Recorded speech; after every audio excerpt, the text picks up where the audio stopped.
Welcome to the Revit workflow. The objective of this lesson is to explore how to get started in Revit. We'll touch on where Revit is on your screen and what to expect when Revit opens. In Revit, the vast majority of the processes you encounter are in a flat 2D platform. Instead of drafting, you're placing components into a model. Yes, these components have a so-called third dimension to them, but a logical methodology drives the process. If you need to see the model in 3D, it's simply a click away. That being said, remember this throughout the course. There's a big difference between 3D drafting and modeling. With that preamble behind us, let's get on with it. First of all, Revit has no command prompt and no crosshairs. Stop, don't go away just yet. You'll get used to it, I promise. Unlike most CAD applications, Revit is heavily pared down, so to speak. It's that way for a reason. Revit was designed for architects and engineers. You don't need every command that a mechanical engineer would need. An electrical engineer wouldn't need the functionality that an architect would require. In the new Revit 2013 interface, the functionality I just mentioned is available, but is tucked away so as not to interfere with your architectural pursuits. You'll find that, as you get comfortable with Revit, there are many choices and options behind each command. So let's get started. To open Revit, double-click on the icon on your desktop. Of course, you'll have more icons on your desktop than I have on mine. Once Revit's open, you'll see two categories. One are projects and one are families. Projects are what we're going to be working in. Families are what gets loaded into the projects. Under projects, what you see are recently opened projects. This is a great shortcut if you don't want to weed through Windows Explorer. Also, there are families. These show the recent families that have been opened. To get started, let's start a new project. Under projects, click the New button. The New Project dialog will open up, and they ask you to choose a template. We're going to just choose the architectural template. Remember that your company may have a template stored. If they do, simply click the Browse button and go to that template. We want to create a new project and click OK.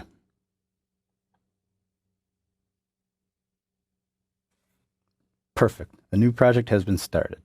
At the top of the Revit window, you'll see a series of little buttons, or what we call tabs. Each tab contains the icons that you will use. These icons are sorted into what's called a panel. So you'll hear me say, on the Architecture tab, click the Wall button on the Build panel. Let's actually go ahead and do that. Go ahead and click the Wall button. In Revit, once you start a command, the interface will change to give you tools to aid in that command. Another thing that Revit adds is called the Options toolbar. You'll be hearing me say this throughout the course. Keep your eyes on the Options bar. Hit Escape a couple times. Or you can click the Modify button to release yourself from the command. In Revit, you're always in a command in some degree. If you want to clear out from the command, press Escape or click the Modify button. No matter what tab you're on, the Modify button will always be there. So, again, for example, if you click the Architecture tab, click the Wall button, look at your commands, look at your options, now add something to the model. If you'd like, you can pick one base point and look how your cursor moves around. We won't actually draw this line yet, so just hit Escape. Notice it gets out of the command. Hit Escape again. Notice we're back to the architecture interface. Using Revit isn't always as easy as this, but just keep in mind the basic three-step processes and you'll be okay. Start a command, choose an option from the temporary tab or the options bar that appears, place the items in the view window. That's pretty much it. So you can see that on the surface, Revit appears to offer a fraction of the choices and functionality that are offered by AutoCAD, or any drafting program for that matter. This is true in a way. Revit does offer fewer choices to start a command, but the choices that Revit does offer are much more robust and powerful. Revit keeps its functionality focused on designing and constructing buildings. Revit gets its robust performance from the dynamic capabilities of the application during the placement of the items and the functionality of the objects after you've placed them in the model. I know that was kind of remedial, but we have a lot ahead of us, and now we have the foundation to build on. Let's go to the purple R. This is actually the Program button. Click on the purple R. Let's go Save As. Let's go to Project. What I'd like you to do is put this somewhere that makes sense to you. I'm going to call mine Chapter 1 and put it in a folder called Chapter 1. Since you'll be using the same file, you can name it whatever you'd like, class file, or whatever, and you can put it in whatever folder you like, just as long as it makes sense to you. I like to click on my Options button. The file save options for Revit are a little bit strange, to be honest. They like to give you 3 backups. What happens is, each time you physically hit the save button in Revit, it records it in a backup, up to 3 times. So literally the backups are a snapshot in time. I'm going to change mine to 1. I'm going to hit OK, and I'm going to hit save.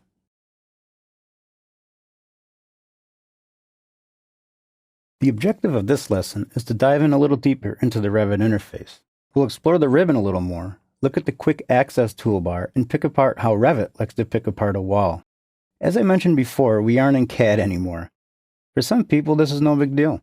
For others, it's the difference between being on Earth and being on Mars.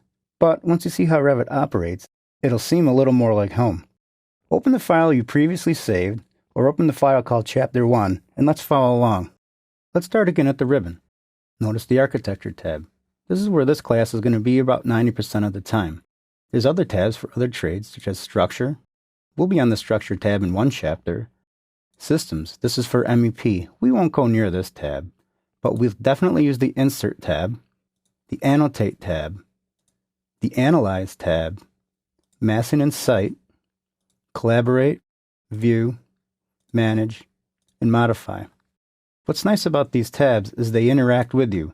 Also, just above these tabs is what's called the Quick Access Toolbar. If you find that you're using a command a lot, such as Restore Backup, you can right-click on it and add it to the Quick Access Toolbar. Hopefully, you're not restoring backups that much to have quick access to that button. You also have other choices on the Quick Access Toolbar too. You can add the New button, Open, Save, Sync, or you can take some stuff off. You have full access to the Quick Access Toolbar. Moving over to the right, what we have is a search box. You can type in a keyword or phrase and search on it, and then Revit gives you some help. Next is the Subscription Center. If you subscribe, you can go to this. After that, we have Communications Center. Little pop-ups will appear if there's new updates. Favorites. You can actually sign in to what's called Exchange Apps or Autodesk Exchange. It's a fantastic site for getting model components from vendors. Then next we have the good old-fashioned Help. If you click the drop-down and just go to Help or hit F1, you'll be brought to the Autodesk website. It's a lot of help involved. You almost don't even need these tutorials. Now let's look at some properties. If you could, go to the Architecture tab and click the Wall button. We see that the interface changes the AGU and the placement of this wall. Also, it brings up a Properties dialog. In this Properties dialog, we have what's called a Type Selector drop-down. Go ahead and click this little arrow, and you see all the walls that are loaded into Revit. Select Exterior Brick and CMU on Metal Stud. Now what's going to happen is, once we place this wall, all of these variables here help you with the single wall that you're placing. Go ahead and click the Edit Type button. In the Edit Type, the parameters here are called type parameters. That means if we had 100 of these walls in the model and we change one of these parameters, every 100 wall would change. Click on the Edit button next to the Structure row. We'll see how a wall is put together. There's a lot of layers involved.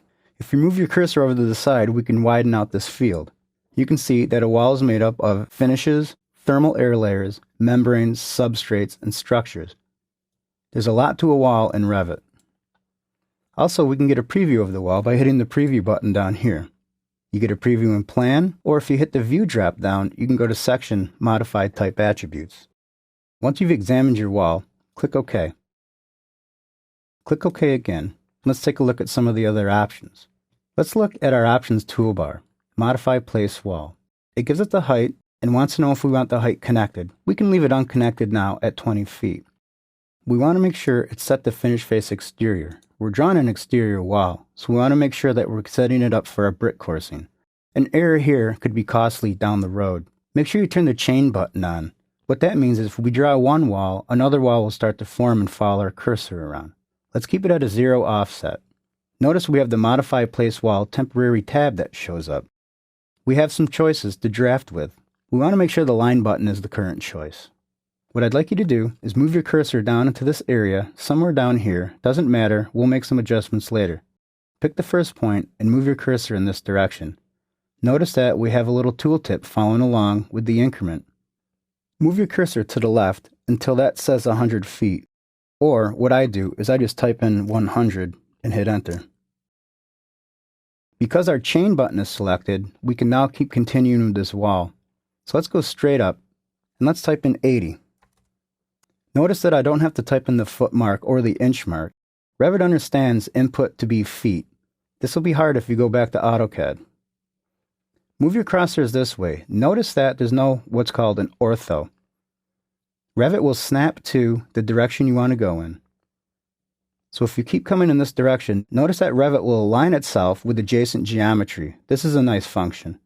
Either let Revit track the wall below it or type in 100 feet.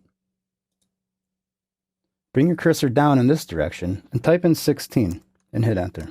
Move your cursor in this direction, type in 16 and hit enter.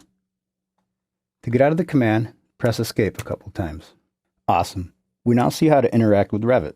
It's as if there's layer upon layer in terms of object properties and commands within commands.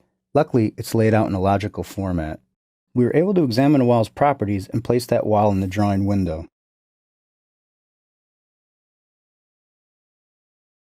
In this lesson, we'll learn how to select objects, mirror them, and use existing geometry to model an arced wall and how to change the visibility of your view. Revit has the basic drafting functionality you would expect to see: mirror, copy, move, rotate, and so on. The objective here is to practice workflow. We're going to mirror two walls to allow us to keep modeling. Once we have the items mirrored, this will allow us to continue to fill in the gaps with a radial wall. This exercise will focus on the object selection process, the process for mirroring, and to practice moving ahead with modeling a radial wall based on 3 points. Open the file you've been working on, or open the file called Chapter 2 and follow along. If you look at my example, this is what it's going to look like when we're done. Once your file is open, let's take a look at some of the selection processes. The objective is to select these two walls and mirror them down so they form an L shape down here mirrored from this. We're going to use the midpoint on this wall as the line. But first, we have to learn how to select objects. So let me explain that a bit to you. In Revit, there's 3 ways to select an item. There's a pick box, there's a crossing window, and there's just physically picking items. Let's take a look at the 3 now. The first one we'll look at is the box. With the box, if I come across here, you'll see that once I touch that wall, it doesn't get picked up. But when I come down to this wall, it does. The deal is, you need to have the entire object ensconced within that box, or it won't be selected. And if I come this way, that item will be selected. Now, if I take a window coming from this side, we'll see that the second Revit touches it, it becomes selected. That means that this wall will be part of that selection set. A third way to select items in Revit is just to physically pick them. But what will happen when you physically pick an item is if I come over here and pick this one becomes deselected. That's where you can use either the Control key or the Shift key. For example, if I want to select both these walls by using the pick method, I can select the first wall, hold down the Control key, then select the second wall. This gets both my walls selected. What I want you to do is select these 2 walls any way you want. Just make sure you don't select the top wall. If you do, all you have to do is hit the Shift key, deselect it. The next step is to mirror these walls down. Before we do that, I'd like to draw your attention to the tab. The Modify Walls tab is a temporary tab that showed up when we selected these walls. In Revit, not only when you start a command, but when you select an item, you get a temporary tab to work on that item. I'm going to zoom out a little bit, and I'm going to go to the Modify panel on the Modify Walls tab and look at all the drafting tools we have. There's 2 ways to mirror an item. We're going to use one of them now. That's Mirror, Draw, Axis. Notice, too, that DM is in parentheses. That means that's a shortcut. So if you wanted to mirror an item, you'd select them first. It'll make these commands available. And then you type DM, and you can mirror it. Know that in Revit, you always select the object first, then execute the command second. Now, pick the Mirror, Draw, Axis button. And what I want to do is come to this wall, and right when we get to the midpoint, you'll see that little triangle show up. Once you see the triangle show up and the text midpoint shows up, pick that point, move your cursor straight in this direction.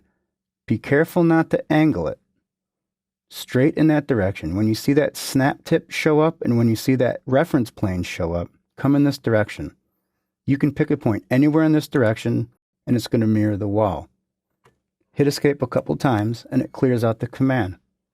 Zoom in on the bottom wall and notice that Revit joins the geometry. This brings up another great point. The problem is, they don't look very well, do they? We selected this complex wall and we went through and looked at all these awesome properties, but we're seeing this in our plan. That's not acceptable.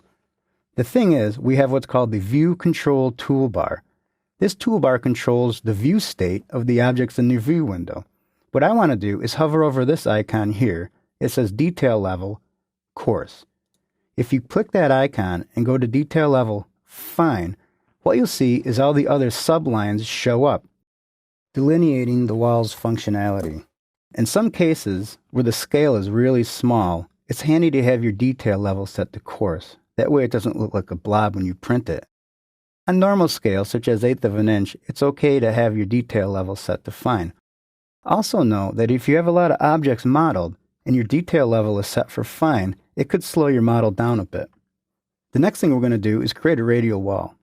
I'm going to zoom out to see my entire wall. If you type ZA, you can zoom all. Or if you hold your wheel button down, you can pan. If you wheel your middle button in or out, you zoom in or out. What I'd like to do is zoom in on this wall and take a look at it really quick. What we're going to do is we're going to draw another wall from this endpoint here down to this endpoint here.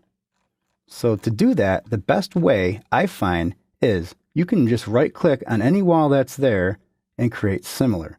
Revit allows you to build on existing geometry. It makes it so much easier to select the right types of walls.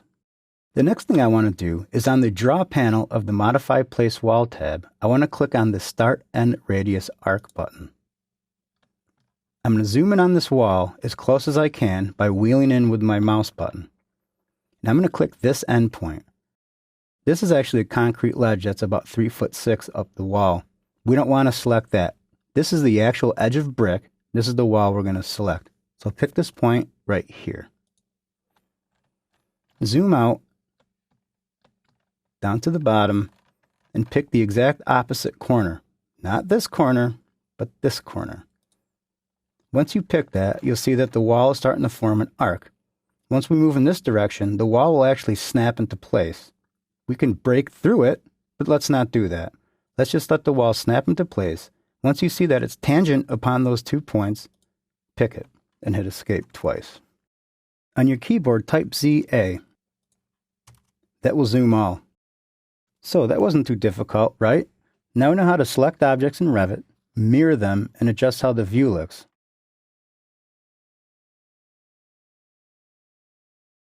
In this lesson, we will study possibly the biggest item that makes Revit rock. That's called the project browser. Revit is a self-contained modeling machine. When you go into your model in the morning, you stay there all day. Revit is CAD, 3D, drawings, and Windows Explorer all wrapped up in one. The objective of this exercise is to look at what views are and how the project browser organizes them. To get started, views are everywhere in Revit. These little guys here are actually representatives of views. They're elevation markers. Let's zoom in on this elevation marker here that seems to be in my wall and take a look. What happens is this. This is a live view of the model. The problem is this little guy is in the way. It'd behoove us to move it. If you select the big square here, you're going to see that a bunch of other views kind of light up. We can turn a view on, or if you uncheck it, you delete that view. Be very careful. In Revit, everything is part of the model. Think about this. If you delete a view, you're deleting an elevation. That elevation could have dimensions on it, drafting lines, notes. And if you delete it, you're deleting it from the project. It's not like you can recover it in Windows Explorer. It's gone. So be very deliberate when you're deleting views. And I'll delete this one. Now, if I hit escape once, go ahead and select just the little hat. The hat is the actual view. The box is the actual view elevation. What we need to do to move it is we need to pick a window around it. And we're going to pick a box, not a crossing window, but a box. You can tell the difference between the line type composition. I'm going to pick a window around this.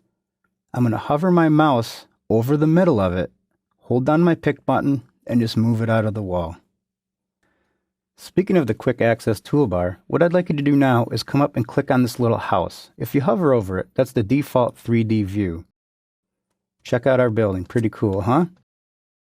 Go down to the View Control toolbar and let's find another function. It's called Visual Style. Click the Visual Style button and go to Realistic. Revit will then change the view to realistic. So when we zoom in, bricks look like bricks, concrete looks like concrete. There's that little cap I wanted you to avoid, and there's a masonry belt underneath that. The problem is now, how do I get back to my other view? Well, that's where the project browser comes into play. See right here, this is the project browser. Above it you have your properties, below it you have your project browser. It's broken down into floor plans, ceiling plans, 3D views, elevations, and everything else you're going to need. What I'd like you to do is double click on level 1. Notice that it takes us right back to the level 1. Suppose we wanted to see an elevation of our building. Let's zoom out a little bit, zoom in on this elevation marker, and double click on the little hat. Notice now that we're in an elevation. Also, if you hit Control Tab, you can filter around to the views that are open. Not a bad way to get to your model. Also, the project browser is a database within itself. If you right-click on Views All and you go to Type Properties, you can literally change the different types of views, like discipline, if something's not on a sheet, by phase, or whatever you want. Hit Cancel. Let's scroll down a little bit in the project browser and see what we're looking at here. 3D views, there's a default 3D view. If you double-click that, that's the view you were just in. Elevations, east, north, south, west, are the default elevations. We'll certainly be adding a lot of elevations in this course. If we scroll down a little more, we have schedules, sheets, families, groups. We'll explain all this later. What I'd like you to do is double-click on level 1 to go back to the floor plan. Click into the drawing area and type ZA. This will zoom all. One other thing I'd like to show you is the fact that every time we clicked on a view, it opened it up. Revit has these views open, but if you have too many views open, sometimes it's just hard to navigate through the model. If you look at the Quick Access toolbar, you'll see that there's a little window here. It's called Switch Windows. Go ahead and hit the drop down, and it shows you the windows that are currently open. If you click on this button here, this closes hidden windows. The next thing you're going to do is probably the most important thing you'll ever do in Revit, and that's clicking this little guy here. That's the Save button. Save your work often. Revit can produce some pretty huge models. You don't want to crash. You will crash. I wish I could say you won't, but you're gonna. Save all the time. Now that's a great way to navigate through a project. Revit does a fantastic job of organizing the model. Just remember, Revit's set up as a pile of views. If you remember that, you're going to be all set. In this lesson, we'll look at the various Revit file types and what a family is. Although the organization of Revit is controlled by views, the actual physical objects that you place into your model are called families. These families interact with other families quite well. For example, if I insert a door into a wall, Revit knows to cut a hole out of the wall to host the door. The objective of this exercise is to review what the different families are and explain their role in the model. If we look at the slide, we'll look at the 4 different Revit types that there are.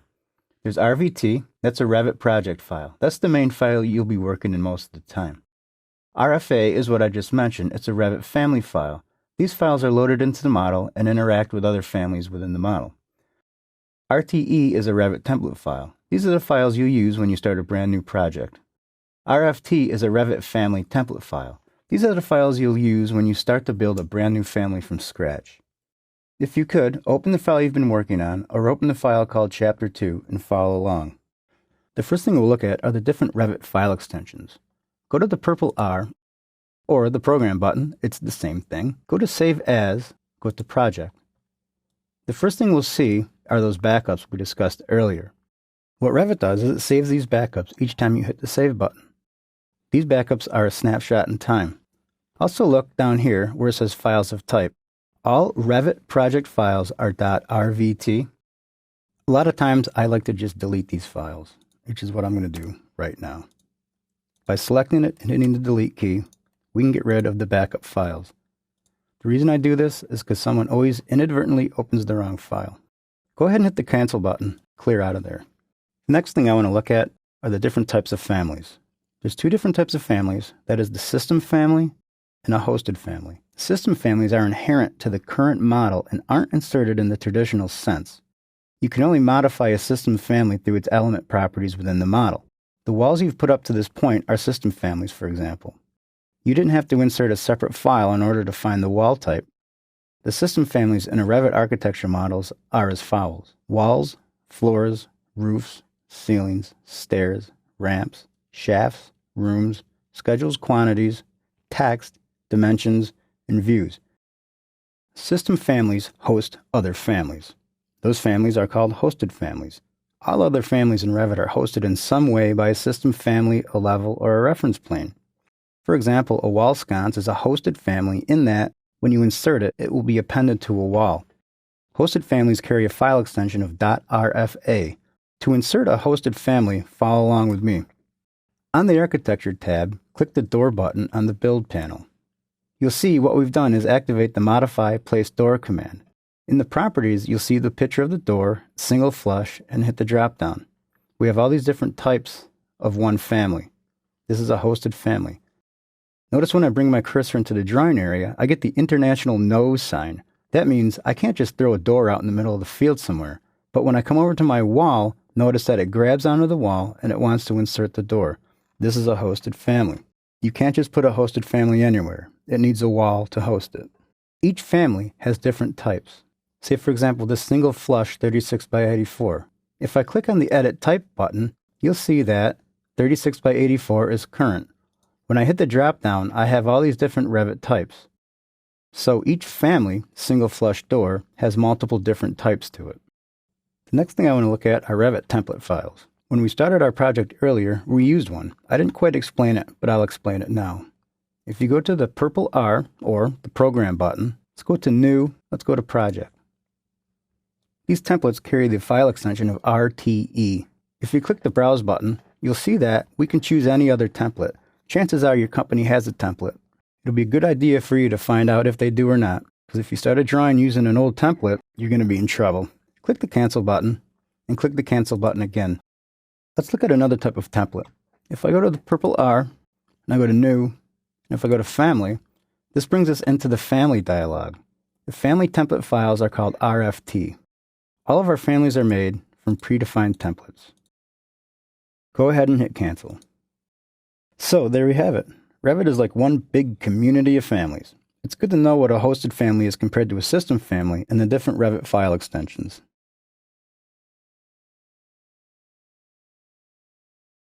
In this lesson, we'll take a look at how to navigate around in 3D and how to switch between windowed views. 3D is nice, but not so much if you don't know how to navigate around in it. Also, the tasks of switching, tiling, and closing windows should be addressed at some time. Well, this is the time. The objective of this lesson is to help you get comfortable in 3D and in manipulating views. Open the file called Chapter 15 Complete and follow along. On the Quick Access toolbar, go ahead and click on the default 3D View button. To do what I'm doing right now, follow along.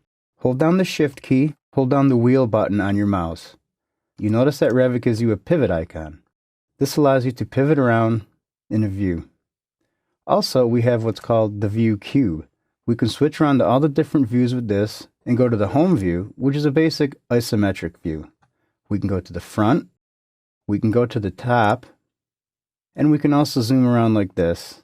We can grab one of the squares and actually physically zoom around on the square like that. Kind of neat.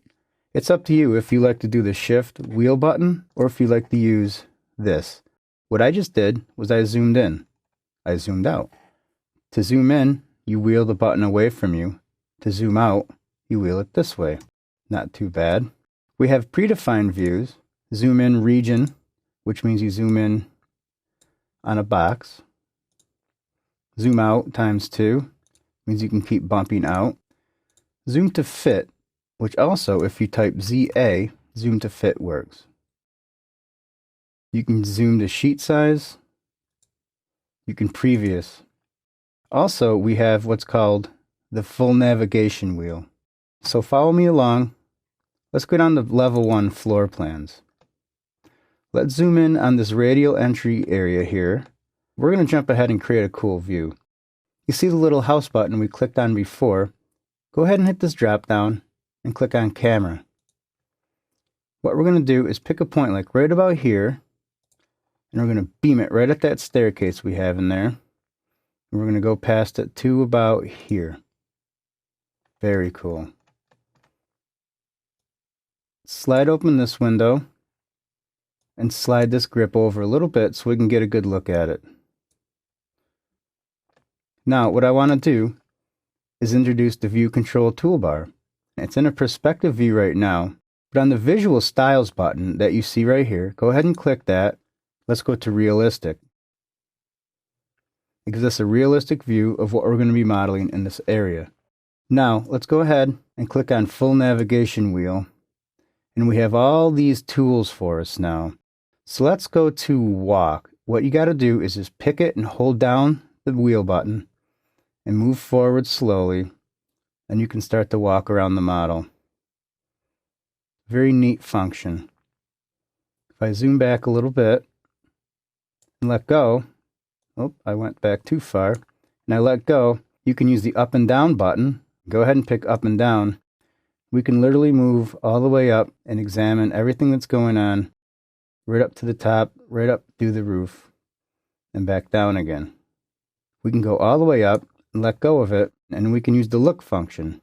If you pick that and hold down, you can look around. We can look all the way down at the lobby,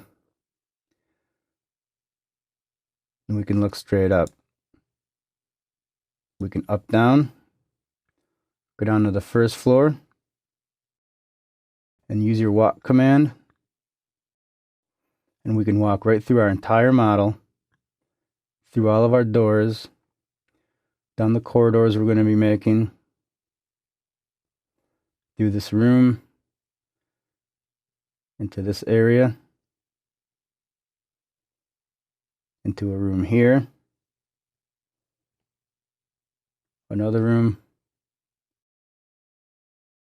We can check out some cool ceilings we'll put in.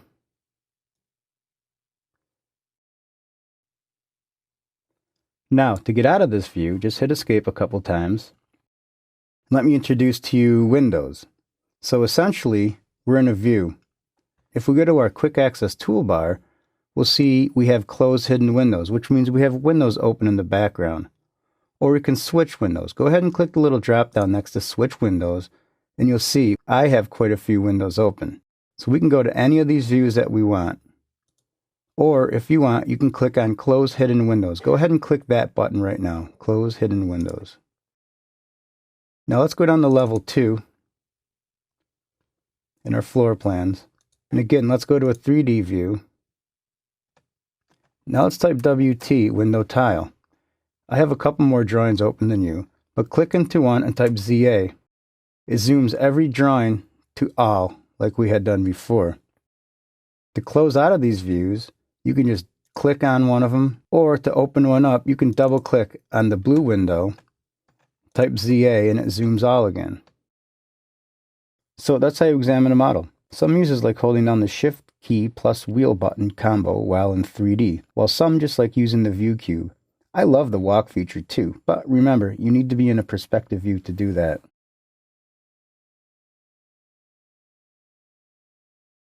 In this lesson, we'll be practicing using reference planes to increase the accuracy of our model. Revit's an awesome tool to aid in the production of your project. However, you can still be just as inaccurate as if you're using CAD or even hand drafting for that matter. The one thing we need to make sure of is that we don't lose focus on the basics in terms of laying out a building. This is where reference planes come in handy. The objective of this exercise is to learn how to lay out a building using reference planes as a guide. Open the file you've been working on, or open the file called Chapter 3 and follow along. Now that you have your model open, make sure you're in Level 1 under Floor Plans. What we're going to do first is add a reference plane right up the middle of the building. On the Architecture tab and on the Work Plane panel, click the Ref Plane button. Notice that the temporary tab shows up to let us modify or place a reference plane, and we have the Draw panel. On the Draw panel, make sure that you have Line selected. Zoom in on the midpoint of this line and move your cursor over it. Move your cursor down or up until you see that midpoint snap. Be very careful because there's several midpoints here. We don't want to catch the wrong one. Make sure you're at the inside face and make sure you find that midpoint. Once you find the midpoint, pick it. Zoom out and extend the line all the way through the building. Hit escape a couple times and you're good. Go ahead and select the reference plane. Notice that there's little grips on the ends of it. A grip means that you can select it and drag it. What I'd like to do is select this grip right here, hold down your pick button and drag it out to about here. Then hit escape a couple times. The next thing we want to do is add 2 more reference planes, one above this one and one below it. What's going to happen is we're going to model a corridor coming off the back of this building, and we're going to use the reference planes as a guide. I'm all about the easiest way to do stuff, and the easiest way to add another reference plane when you already have one in the model is to right-click on it and go to Create Similar. Suddenly, we're launched into the Modify Reference Plane tab again. This time, however, on the Draw panel, I want to click the Pick Lines button. Now, in the Options toolbar, I want to give it an offset of 15 feet. Once this is selected, all we need to do is come down and hover over the top of the reference plane. Revit will put a temporary extension line above it or below it, depending on which way you mouse over the middle line. Mouse over the middle line to the top, coming down, and once you see the temporary extension line appear above it, click it. Do the same thing. When you see the temporary extension line go down to the bottom, click it. Hit Escape a couple times. One cool thing about reference planes is the fact that you can give them labels. Go ahead and select the middle reference plane. Over in the Properties, notice that we can give it a name. For the name, let's call it Center of West Wing. Hit Apply. Hit Escape. Another thing to point out is the fact that reference planes show up in every view. Let's take a look at the elevation over here, the west elevation. Remember how to open up an elevation? Zoom in on the little hat and double-click on it. Notice the reference planes are here. When we're laying out our building and we need to model something from one side of the building to the other, we know we have one strong established reference plane. Go back to Floor Plan Level 1, type ZA to zoom all, and save your model. So, can you model a building without reference planes? Yeah, but at least now you know you don't have to, and you don't have an excuse.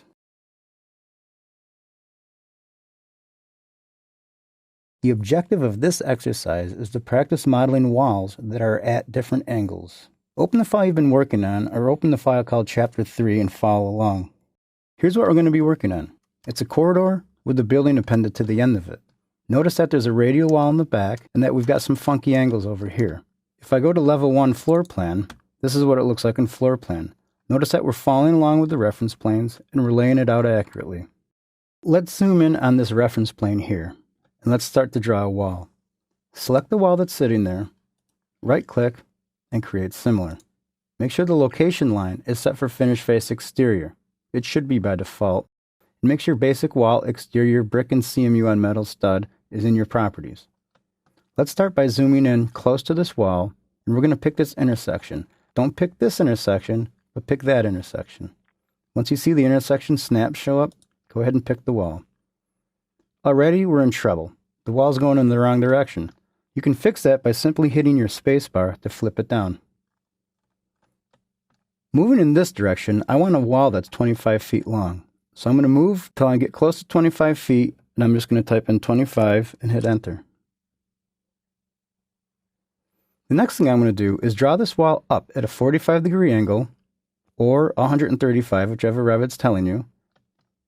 And I want to make it flush with the outside wall here. What you'll see are two extension lines that show up, one at the top of the wall and one going along the angle of the wall we're drawing. Once you see these two extension lines hit and it says 135 degrees, go ahead and pick that point. With the chain button still on, let's draw a line this way that's 25 feet. Notice if I zoom out, it will actually track itself back to the original wall. Revit understands symmetry, and that's going to help a lot. Type in 25 and hit Enter. Now what I want to do is draw a wall up that's 25 feet. So let's go up. You can either eyeball it or you can type in 25, whatever you're most comfortable with. Let's move the wall in this direction. Let's come all the way down 80 feet. Let's go with the familiar dimension of 25. The next item is actually going to be an arced wall. With the wall command still running and the chain button still checked on the Draw panel, go ahead and click Start End Radius Arc.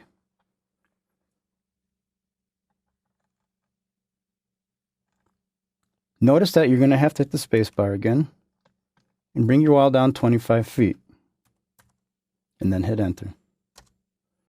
Now, just move your cursor to the right inside of the building and wait for Revit to snap that geometry.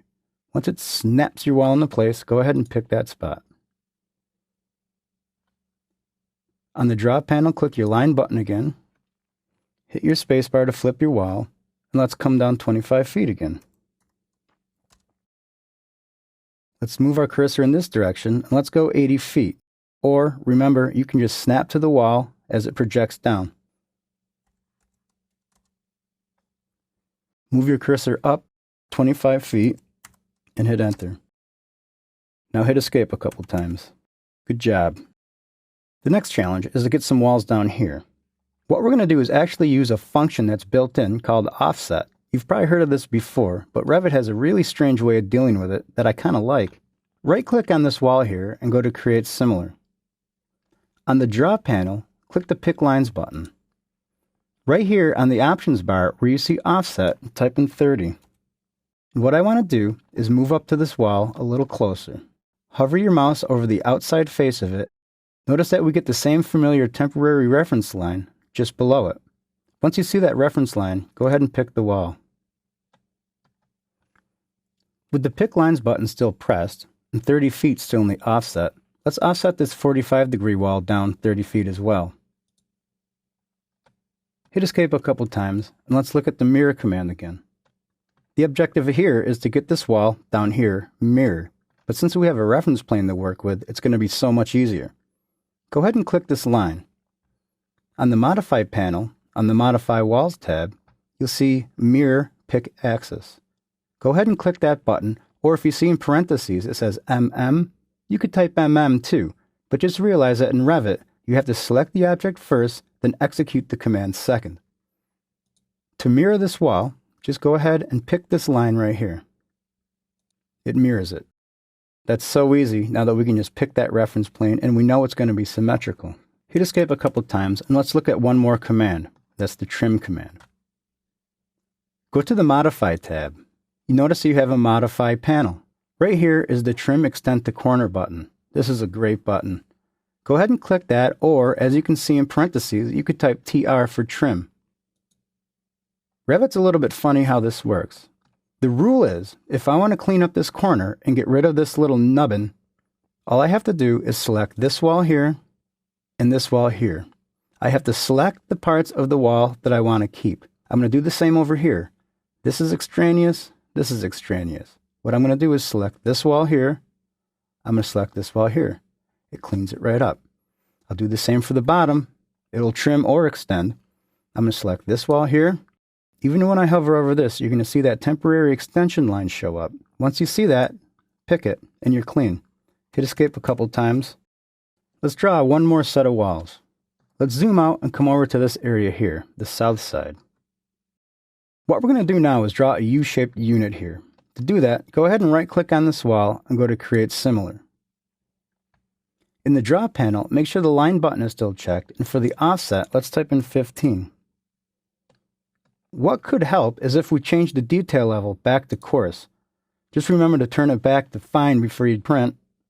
What I want to do is I want to zoom in close to this wall, and I want to find the midpoint. If you can't find the midpoint, type SM. All of a sudden, you can locate the midpoint, and you should see a little purple tooltip show up. Once you see this tooltip, go ahead and pick that point, and move your cursor straight down the wall. Notice that it's drawing it at a 15-foot offset, which is exactly what we want.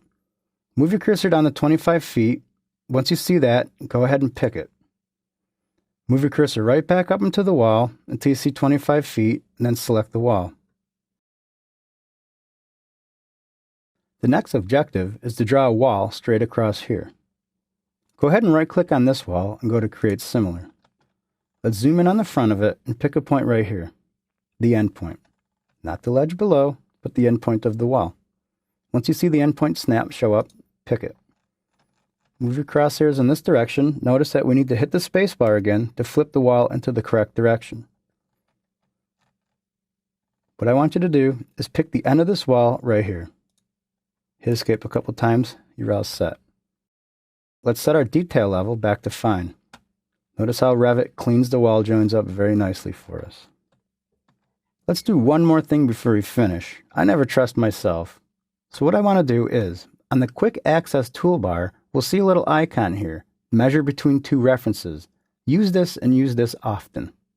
Go ahead and click that button. Let's zoom in on the outside face of this wall and select it. You'll know you have it selected when you see that little temporary line show up. Once you see the temporary line, click it. Come all the way over to this side, zoom in, and pick it. If your total length is 30 feet, you're right on the money. Hit escape a couple times, type ZA to zoom all. Hopefully your building looks like this. If not, keep trying, because that was a lot of work. The good thing is you're probably getting the hang of adding walls in a precise manner. This is certainly a skill you're going to need. In this lesson, we'll be adding 2 CMU elevator shafts. The objective of this lesson is to venture into the building and model some masonry walls to house 2 elevator shafts. We're also going to explore some methods to ensure accuracy and make edits to walls that are drawn improperly. Open the file you've been working on, or open the file called Chapter 3 and follow along. If you look at my example, here's what we're going to have when we're done. We're going to have some CMU elevator shafts. We're going to have some walls. We're going to have some beveled corners. We're going to have some bathroom layouts. If you see from the top view, we're going to have a corridor and a corridor. Okay, let's get started. Zoom in on this area right here. What we're going to do is we're going to put in a U-shaped CMU elevator shaft. To do that, let's go to the Architecture tab. Let's click on Wall. This time, let's change the type of wall we're adding. Remember the properties, the Type Selector dropdown. We can come down and select any type of wall we want. Let's scroll down and select Generic 8-inch Masonry. Let's zoom into this corner and place it right on the edge of this wall. Of course, it's going in the wrong direction, so hit your spacebar to flip it inward. Move your cursor downward and type in 12 and hit enter. This will be 12 feet deep. Notice that right when Revit draws it, it puts in the CMU hatching. Let's move in this direction. Let's type in 10 and hit enter. Let's move straight up in this direction and go perpendicular, vertical and nearest to the wall. Hit escape a couple times. Notice how Revit joins walls of different types. They're joined together, but still there's a little line in there because that's exactly how it's going to get built. Click escape a couple times to get out of the command, or click the modify button. Call me a stickler for detail, but I like to check the walls after I put them in. Let's look at another function called temporary dimensions that Revit provides for you. Go ahead and select the inside wall. Notice that we have a temporary dimension that shows up at 9 1/4 inches. What I'm interested in is what the clear dimension is on the inside, because we have to fit an elevator in there at some point. What you'll see on the dimension are 2 little blue grips. If you hover over, it says Move Witness Line. I'm going to select this line right here and pick it and hold down the pick button. I'm going to attempt to move it to the inside face. Revit by default prefers the dimension to centerline. We don't really want the centerline in this case, so what we're going to do is we're going to move our cursor up here and we're going to hit the Tab key, and it's going to jump to the inside face of the wall. Once that occurs, let go of your mouse button. Revit's now dimensioned to the inside face of the wall. Now that we can see our dimension, we see that it's pretty screwy. We don't want that dimension. The thing is, we have this wall selected. What's really nice about Revit is all you got to do is click into that dimension. Notice you're in that field. Type in 10 and hit enter. Revit's going to move the wall over pursuant to what you just typed into the dialog. If you hit escape a couple times, that dimension's gone. Now that I think about it, I don't really want Revit to dimension to the center lines of the walls. I'd rather dimension to the inside face or the outside face like we just did. We can change that. If you go to the Manage tab, right here you'll see a little icon that says Additional Settings. Go ahead and click this drop down here and come all the way down to where it says Temporary Dimensions. Now for walls, why don't we select Faces? Doors and windows, we can still go to center lines. The difference is, the walls with the center lines is going to be immediately in the center of the wall. And if we pick Center of Core, this is considered the core, the main part of the wall, so it's going to dimension to that. If we go Faces of Core, it's going to actually dimension to the face, inside the gypsum, but not the finished face. What we want are faces. That's considered to be the finished face, the actual face you can walk up to and touch. For doors and windows, we want center lines checked on, because that's typically how people will lay a door or window out, based on the center line. Click OK. Let's do the same thing to the wall on the south here. I'm never sure if it's the right dimension, so go ahead and select it, and of course, it's not. All you need to do at this point is click into here and type in 12 and hit enter. One really cool thing about Revit is, once you see this temporary dimension light up, you see this little dimension icon. That's called Make This Temporary Dimension Permanent. Go ahead and click that icon and click off of the wall. You'll see 12 feet in there as a permanent dimension now. If I hover over this and select it, I can actually physically hold down my move button and move it out from the wall. Hit escape a couple times to clear out of any command. One last thing we need to do is put a wall in here to form a chase for electrical conduit. What I'd like to do is go ahead and select this wall, right click, and create similar. This time on the draw panel, I want to click on Pick Lines, and I set the offset for 10 feet. I'm going to come down and select this wall. What I want to do is pick the inside face. Once we see the temporary reference line show up above it, go ahead and pick that wall and then hit escape. What I want to do now is make sure we have a clear 10 feet in here. Go ahead and select this wall, and of course we don't. But luckily our dimensions are going right to the inside face. So for 9 foot 4 3/8, go ahead and type 10 and hit enter. Now we have a square 10-foot opening. What I'd like to do now is mirror these walls to the other side. We want to have the same elevator chase down here. So holding down your control key, select this wall, this wall, this wall, and this wall. The Modify Walls tab shows up. On the Modify tab, click on Mirror Pick Axis. Zoom out a little bit so you can see everything, and go ahead and pick this handy-dandy center line. Hit escape a couple times. Now your elevator shafts are modeled in. Now that the CMU walls are in, we're getting a good understanding of other wall placement methods and methods of checks and balances.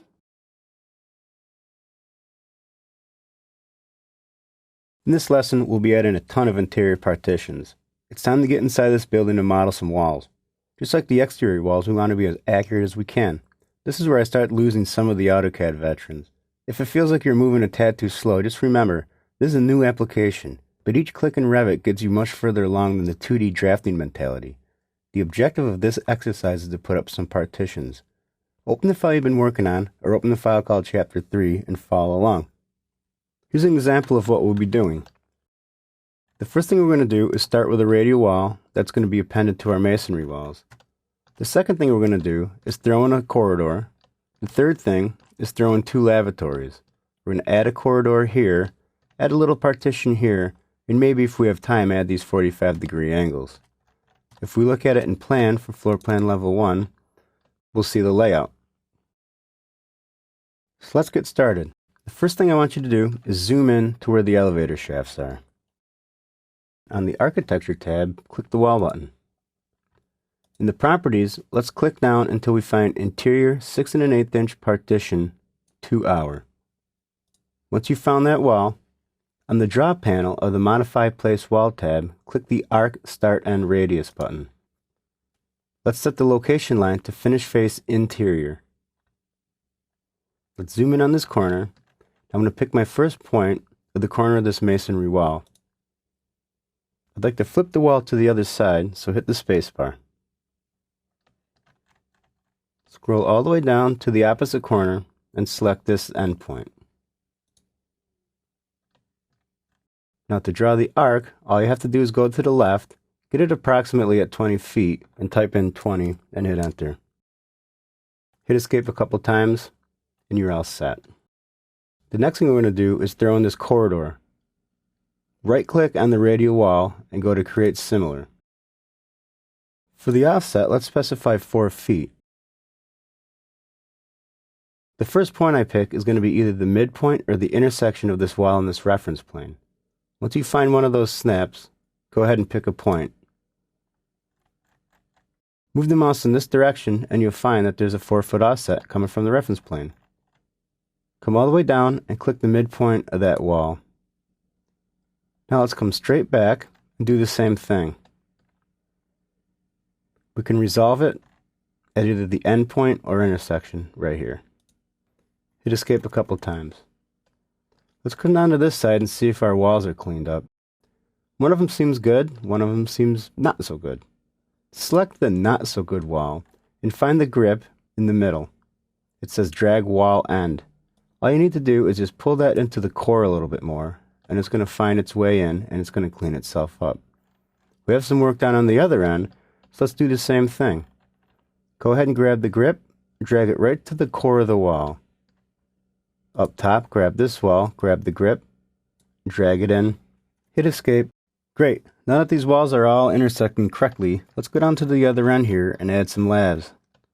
What I'd like to do is draw a partition going from this wall to this wall, 12 feet inside face from this wall.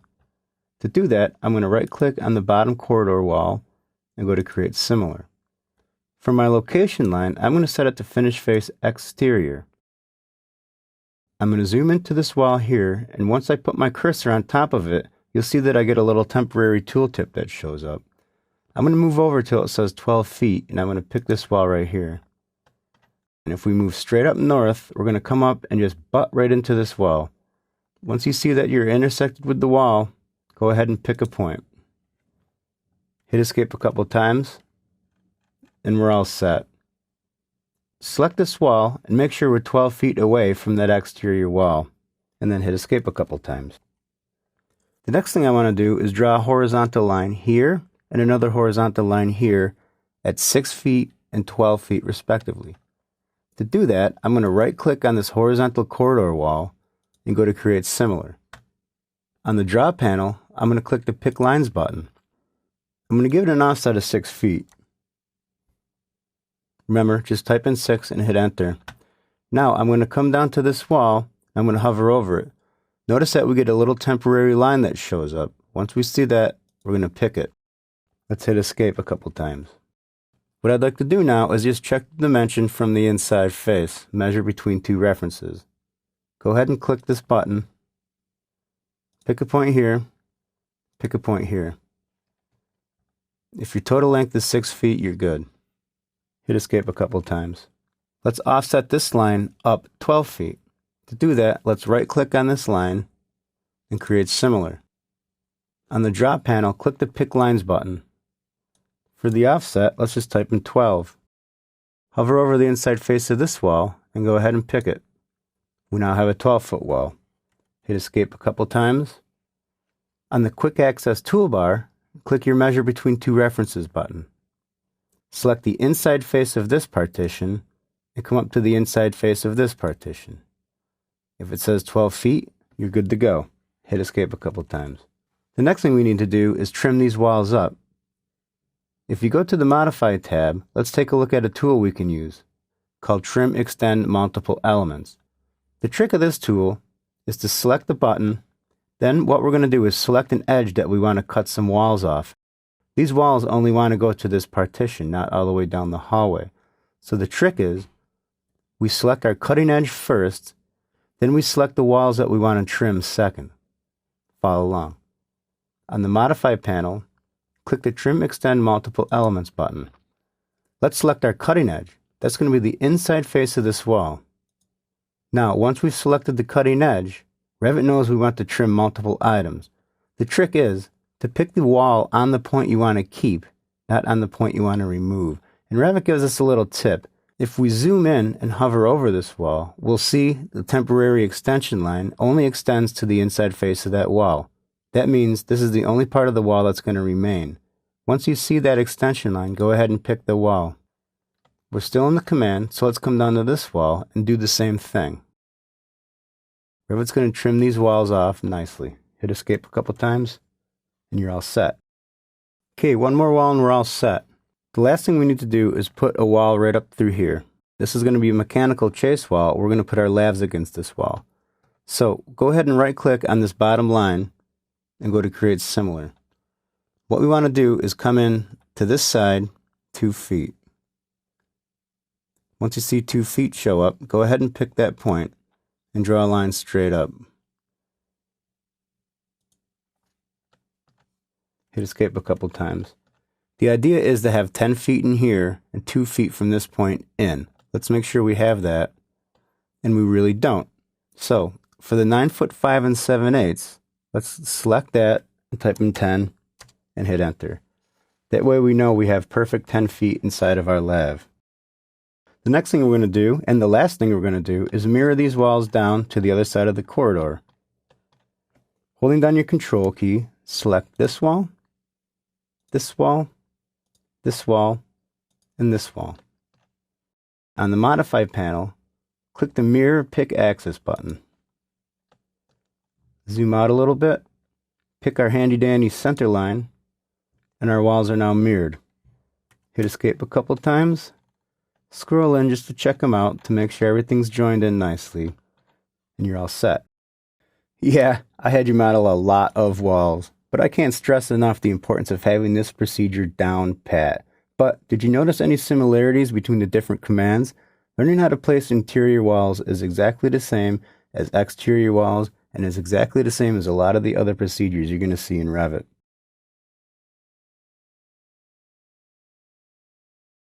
In this lesson, we'll be adding a couple more corridor walls and then adding a 45-degree angle to the center of the core. Not every wall you model is going to have perfect 90-degree angles. In the middle of the corridor, we're going to add some bevels to widen the center part of the building. The objective of this exercise is to add a couple more reference planes and do some simple editing commands to create 4 45-degree corners. Open the file you've been working on or open the file called Chapter 3 and follow along. The first thing I want to do is add the corridor going north and south. To do that, I want to establish another centerline reference plane. To do so, right-click on this horizontal reference plane and create similar. I want to snap to the midpoint of this wall. Make sure you're on the very inside finish face. Notice that Revit ignores this condition over here and understands to project the center point all the way down the wall. Once you see the midpoint, pick it. Come down here and pick this midpoint. Hit Escape a couple times. Right-click on this horizontal partition and go to Create Similar. On the Options bar, let's give it an offset of 4 feet. Let's draw a line starting from the inside of this wall all the way down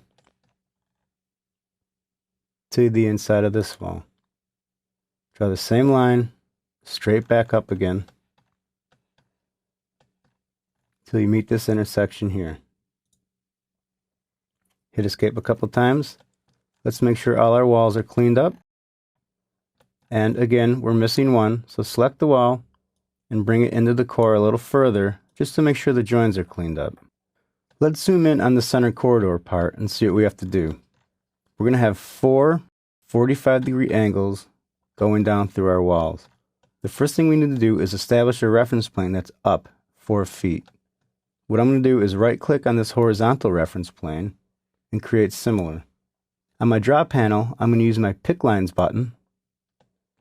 On my Options bar, I'm going to set an offset for 4 feet. I'm going to come down to the inside face of this wall. I'm going to offset a wall up that's 4 feet. Once you see the temporary reference line, you know you're good to go. Once you see it, pick the inside face of the partition and hit Escape a couple times. Now we just need to draw the wall in. Go ahead and right-click on this horizontal corridor wall and go to Create Similar. Let's go ahead and find this intersection between the reference plane and the inside face of the wall and pick it. Notice that our wall is flipped in the wrong orientation, so go ahead and hit your spacebar to flip it into the correct orientation. Also notice that it snaps to a perfect 135 degrees. Once you see that snap at 135 degrees, go ahead and extend your wall down into the center line of the other wall. Hit Escape a couple times, and you're all set. It's time to mirror this wall. Go ahead and select this wall and click the Mirror Pick Axis or type MM. Click the reference plane center line and you've got it. Hold down the Control key, select this wall and mirror it again. See how easy those reference planes make it? They were a pain to put in, but now it's good we have them. Hit Escape a couple times. The next thing we want to do is clean up this entire intersection to get rid of these extraneous walls. There's one trick I'd like to show you, and it's on the Modify tab. It's called the Split Element command. If we type Split Element, make sure on the Options bar we have Delete Inner Segment checked on. The trick is to delete these walls at the intersections that they appear at, and they're going to disappear in the middle. So the first thing I want to do is let's zoom right in on this wall and click a point right about here. Let's come down to the next wall and pick a point right about here. We can clean that up in a moment. Let's find a spot here, zoom in on it, and click a point right about there. And come down to this wall and click a point right about there. If we zoom in a little better, it's easier. Do the same for the horizontal walls.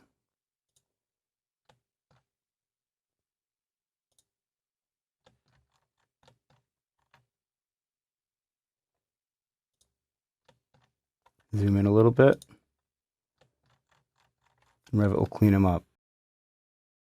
If you have some weird thing going on like this, or like this, all we need to do is trim these walls up. On the Modify tab, click the Trim Extend the Corner button. Then select the two walls you want to trim together, and Revit's going to make that trim. Hit Escape a couple times and you're all set. The last thing I want to do is delete this extra reference plane. Every now and then, too many reference planes just gets in the way. So go ahead, select it, and hit your delete key. Good, there we go. That was worth doing. In Revit, you're going to find yourself in this exact situation many times over. Now that you know how to set reference planes, then modify your walls, delete the reference planes, cut some corners, trim some stuff out, you're going down the right path, or in this case, corridor.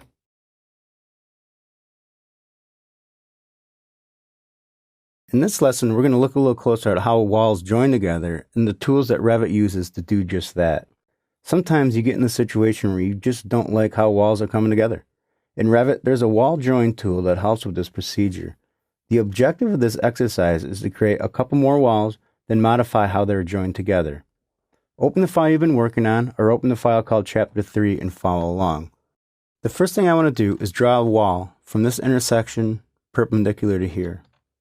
What I want you to do is right-click on this horizontal corridor wall and go to Create Similar. I'm going to zoom into this area, and it looks kind of shaky. So what I'm going to do is I'm going to click this button right here called Thin Lines. It's on the Quick Access toolbar.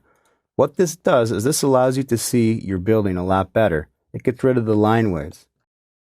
Go ahead and pick this spot right here, this endpoint, and start drawing your wall over in this direction.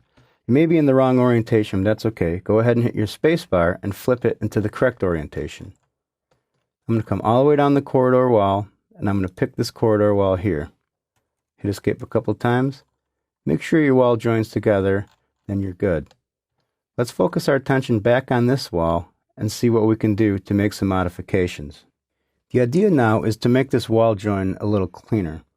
On the Geometry panel of the Modify tab, click the Wall Joins button, which is right here.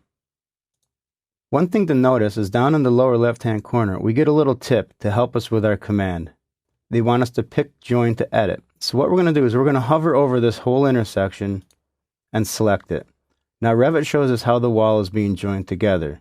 In this case, on the Options bar, let's click the Miter button and show how that wall is going to miter together. Now that the join is created, let's click off of it or hit Escape a couple times. The next thing I want to do is pull this wall out, and I'd like a nice line to come down through here because these are two different wall types. So what I'm going to do is select this wall, and notice that we get a little grip. Well, we've used the grip to drag the wall end, but if you right-click on the grip, you can actually disallow the join. So click on Disallow Join. Notice that the wall doesn't recognize that it's butting into this wall. So what we can do now is just grab this grip and drag this wall straight out and butt it into there. Now we have a nice clean area. The next procedure we're going to do is we're going to cut this gypsum out of the inside of this wall here. It's called Editing the Cut Profile. The thing is, in a building, this is a chase wall. I don't think they're going to be putting gypsum inside of there. So let's pull it out. The first thing I want to do is disallow the join between the masonry wall and our exterior wall. Go ahead and select your masonry wall. Right-click on this little grip and disallow the join. Let's pick on the grip and pull it into the face of the wall right there. Not this face, but this face. We're going to cut the gypsum back to this face. Now, to find the tool we need, let's go to the View tab. Now, on the Graphics panel, we have what's called Cut Profile, which is right here. If Revit asks you to save the project, go ahead and do it. It's always a good idea. So the Cut Profile, what we're going to do is we're going to come down, we're just going to select this part of the wall. Notice now that Revit is chopping the wall up into little parts. Once we see the gypsum part of the wall, let's go ahead and select it. Now all we need to do is draw a line to distinguish between the side we want and the side we don't want. If we draw a line from this endpoint here down to this endpoint here and then hit escape, what we'll see is Revit is giving us a little arrow indicating the side that we're going to keep. Once you've drawn the line, click the Finish Edit Mode button and the gypsum is gone. Let's scroll down to the bottom and repeat the procedure. Select the wall, right-click the grip, disallow join, pull the wall out, go to your View tab, click Cut Profile, select the gypsum, draw the line where you want to cut it, but this time the line's going in the wrong direction. What we can do is select the line and flip it over. Click the Finish Edit Mode button and we're all set. Alright, I think that does us. This is a good trick to know. Many times I'm surprised how many people don't know how to pick the wall join button or split a cut profile, then find the intersection to join. You've got a little trick in your bag.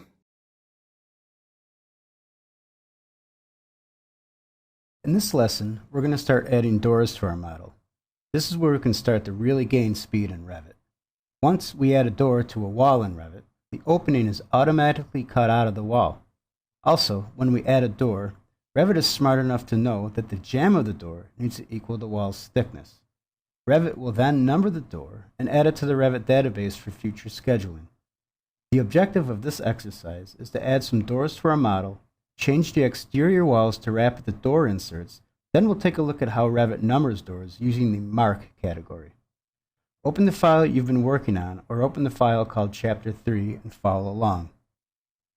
Once in Chapter 3, in the project browser, go to Floor Plans Level 1. Once in Floor Plans Level 1, let's zoom in on the radial entry area. On the Architecture tab, click the Door button. On the Properties panel, go to the Type Selector drop-down. And let's grab Single Flush 36 by 84 inches. Hover over the wall that's shown here and move your cursor downward. Make sure you're at 3 feet 0 from the intersection of the radial wall to the horizontal wall you're placing the door in. Notice the behavior in Revit. If we move up to the inside face, Revit flips the door to swing to the inside. If we move our crosshairs down towards the outside, Revit will swing the door out. Since this is an exterior door, we want it to swing out. So make sure your pointer is down over the exterior of the exterior wall, and make sure it reads 3 feet from the intersection of the radial wall to the horizontal wall. Once you see this, pick a point and hit escape a couple times. Notice that there's no tag. On the Quick Access toolbar, go ahead and select the Tag by Category button. Hover over your door and notice that Revit wants to put a tag in there. Uncheck the Leader button. Scroll back over your door and select it. Revit will put a tag in there. Your tag may be different than mine, but that's okay. Go ahead and select the tag itself. Select it again, and let's call it 101. Click off of the door, and it's tagged. The next thing I want to do is ensure our walls are wrapping. Go ahead and select one of your exterior walls. Click on Edit Type, and Wrapping at Inserts, make sure Both is selected. Wrapping at Ends, we'll leave it at None. Click OK. Zoom into your door. Notice that it's now tagged and the walls are wrapped. Let's try it again. Let's come over to this wall. On the Architecture tab, click the Door button. This time, let's hit the drop down and let's scroll up to Double Flush 72 by 84. On the Tag panel, click a Tag on Placement. That way we don't have to go back and re-tag it. Hover over this wall and type SM. Notice that will snap the door to the midpoint of the wall. Make sure that your crosshairs are to the outside of the wall. Once you see the door swinging out and you see the increments are even, pick that point. Hit escape a couple times and zoom in. Notice Revit will wrap the walls, tag it the next sequential number, and cut out the opening. Select the tag and click on the little move button. Let's drag our tag out just so we can see it a little bit better. That's a nice clean door. The next thing I'd like to do is scroll over to the bathroom areas, and let's start putting some doors in here. On the Architecture tab, click the Door button. This time, let's click the drop down and let's scroll down to Single Raised Panel with Side Lights. Let's grab 36 by 84. Let's put a door right in this area here. Make sure it's swinging out. Make sure it's 4 feet even to the center line of the door. Once you see that, go ahead and pick that point and then hit Escape a couple times. Notice that Revit puts the side lights in, adds the door, cuts it out, wraps the wall, and gives you a door tag. Let's look at the door tag and talk about changing that. Go ahead and select the door itself.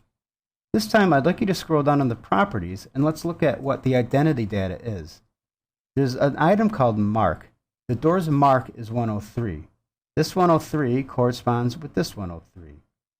In your Properties dialog, let's change the mark to 100A. Click Apply.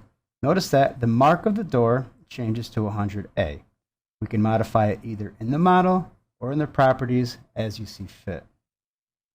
Hit Escape a couple times. Select the door and right-click on it and go Create Similar. What I'd like to do now is, in the Properties, go to the Type Selector drop-down. Let's go back up to Single Flush. Let's grab 36 by 84 again. I'd like to put a door right here, swinging inward to the wall at 2 feet on center. I'd like to put another door here, swinging into the same area. Hit Escape a couple times. Select this door, and let's rename it to 102. Click off of 102 and close out. Notice that Revit gives you a warning saying that elements have duplicate type marks. Okay, that's great. Revit knows how to coordinate our doors. So go ahead and select door number 102 again, and let's change it to 103. Click off of it. It's door number 103. For the interior door, let's call it 103A. And click off of it.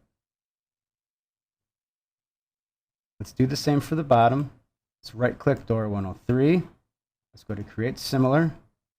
Let's make it swing in. Notice that the door is being tough. It doesn't want to swing into the wall. To ensure that it does swing into the wall, hit the space bar and it'll flip the placement of the door.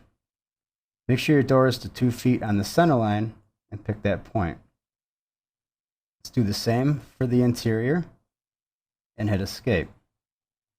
Let's rename this door to be 104. Click off of it.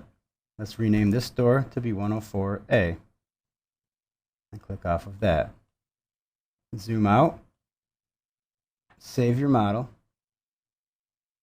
Now, placing doors in Revit is very similar to doing anything else in Revit. You select the item from your Architecture tab, you go to the Properties, go to the Type Selector, grab the door you want, add it to the model. Notice that doors are driven by their mark. Marks can be duplicated, but Revit doesn't like it. It lets you do it, but it gives you a warning. This is a good example of, if Revit gives you a warning, at least read it and make a decision.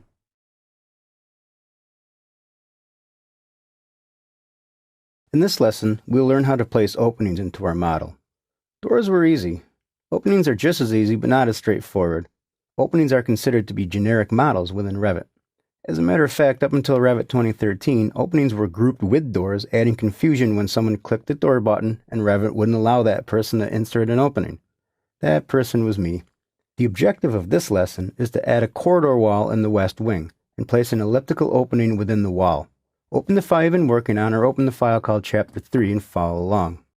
What I'm going to show you is an example of what we're going to put in.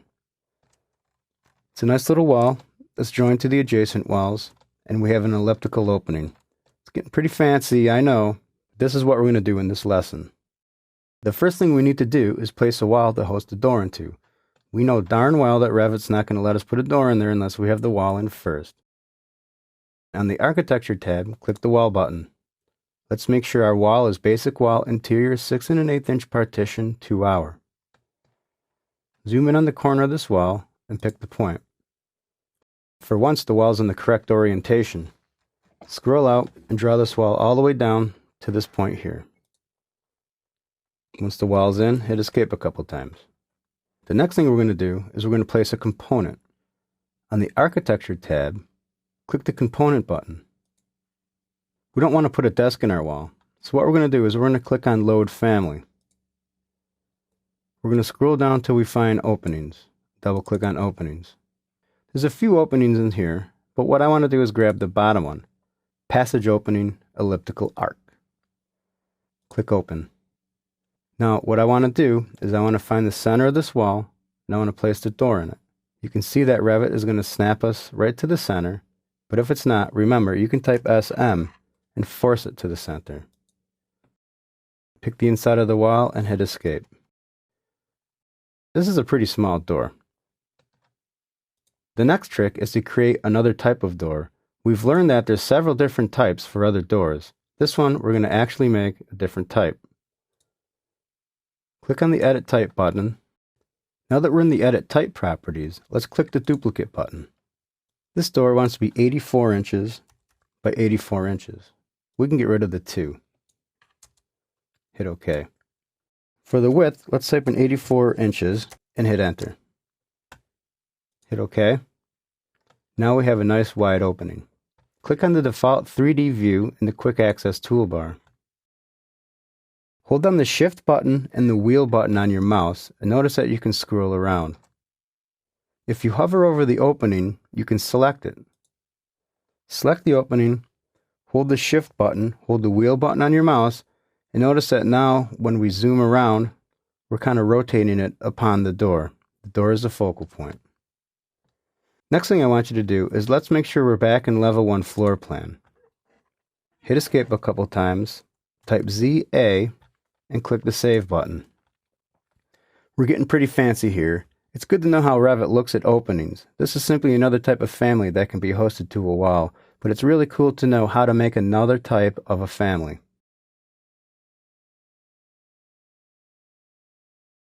In this lesson, we're going to learn how to place windows into our model. Doors, openings, windows, what's the difference? Revit looks at the placement of these items exactly the same. The only difference is the button you push. Obviously, windows have some different property sets, and we'll examine that. The objective of this exercise is to learn how to place windows into our model and to learn how to adjust sill heights. Open the file you've been working on, or open the file called Chapter 3 and follow along. What I'd like to do is zoom into the north corner of this building here. We're going to place a window right here. So on the Architecture tab, click the Window button. The type of window I'd like to do is a fixed window. We don't have too many other choices. And I'd like to go down to 36 by 72 inches. Let's come over to this area and let's move the window down till we see our temporary tooltip show 1 foot and 8 feet on the other side. Once the window says 1 foot and 8 feet, we're good. But let's zoom in a little bit and look at the windows. The placement of the window is very similar to the placement of the door, whereas you can easily get them backwards. In a lot of cases, I do see windows placed incorrectly. This is wrong. This is right. We want to have the sill to the inside. So let's zoom back out and make sure we have 1 foot and 8 feet. And let's hit escape a couple times. What happened was generally you'd get a tag in here. On the doors, when we put the doors in, we had tag on placement checked. In this case, we didn't, but that's easy to fix in Revit. On the Quick Access toolbar, we have a button called Tag by Category. Go ahead and pick that. On the Options toolbar, I'd like you to uncheck Leader. What'll happen is, once we hover over this window, Revit's going to throw it in the space we want. So when I pick that window, the tag is going to come in. Let's hit escape a couple times. We placed this window based on an inside increment, but I'm not sure I like that. We want to make sure we have our brick coursing set up. So go ahead and select your window and grab that little grip and move it to the outside face of the wall. 2 foot 1 7/8 inch is not correct. So what I'd like to do is click on the 2 foot 1 7/8 and just type in a 2 and hit enter. Now that window is 2 feet from the outside face of the brick to the corner of the window. Also, what I'd like to do is zoom in a little bit. With the window still selected, notice again that you have the little flip grip. We can flip it incorrectly or flip it correctly, whichever way you choose. But notice when we flip it incorrectly, Revit will modify the wall corner to aid in the placement of the window. Let's place more windows. On this window, go ahead and right-click on it and create similar. Notice we do that for everything in Revit. This time, let's make our life a little easier and click Tag on Placement. Let's put this window in and eyeball at 1 foot. You know we're going to make the adjustment in a second. Pick that point. Notice that it automatically tags it. Notice that you have a temporary dimension. Hit Escape a couple times. Select your window. Grab the grip and bring it up to the outside face of the wall and change it to 2 feet. Next thing I want to do is introduce you to a new command. It's called Copy. What we're going to do is copy this down 10 feet. I'm going to hold the Control key down and click on my tag and click on my window. On my Modified tab, I'm going to click the Copy button. Copy is a 2-pick process. First you pick a base point, then you pick a point you want the window to resolve at. So the first point I'm going to pick is this point right here. You see the end point show up. So I pick that point, I'm going to bring my cursor straight down the wall until I see 10 feet. Once I see 10 feet, I'm going to pick that second point. My window's copied, so is my tag. Now, let's look at how our windows look from the outside. On the Quick Access toolbar, click the default 3D view. Hold down the Shift key and the Wheel key, and let's wheel around till we see our windows. The windows seem a little low, so what I'd like to do is select one of the windows, right-click, select All Instances in Entire Project. What this does is it selects every fixed window 36 by 72 in the entire project. Knowing that we only have 3 windows in here now, we're pretty safe. What I'd like to do is raise that sill height up so we're not interrupting that ledge. For the sill height, let's type 3-6 and hit Enter in the Properties dialog. Hit Apply, and it's going to move our windows up to not interrupt that sill ledge. Let's go back down to Floor Plan Level 1 and take a look at the properties of the windows. Now, the distinct difference between a door tag and a window tag is the type of property. This is a good explanation for a type parameter versus an instance parameter. In the windows, these are all the same exact type of window.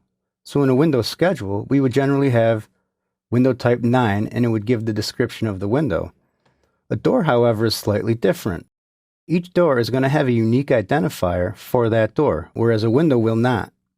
For example, if I select the door and we come down here, we look at Mark 103A.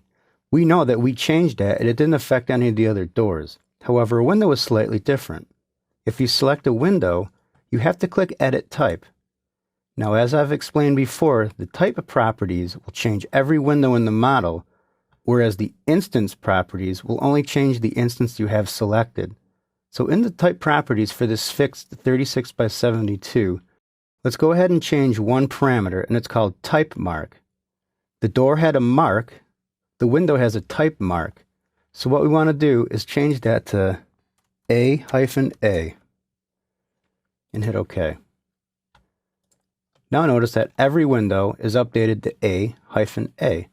If we added another window and it was a different type, we could label it something different. But this group of windows is AA. Type ZA to zoom all and save your model. Now, we finally have some light in our building that has no roof or floors, but first things first. But now we know how to place windows, how to adjust the sill heights, and we know a little bit more about instance and type parameters.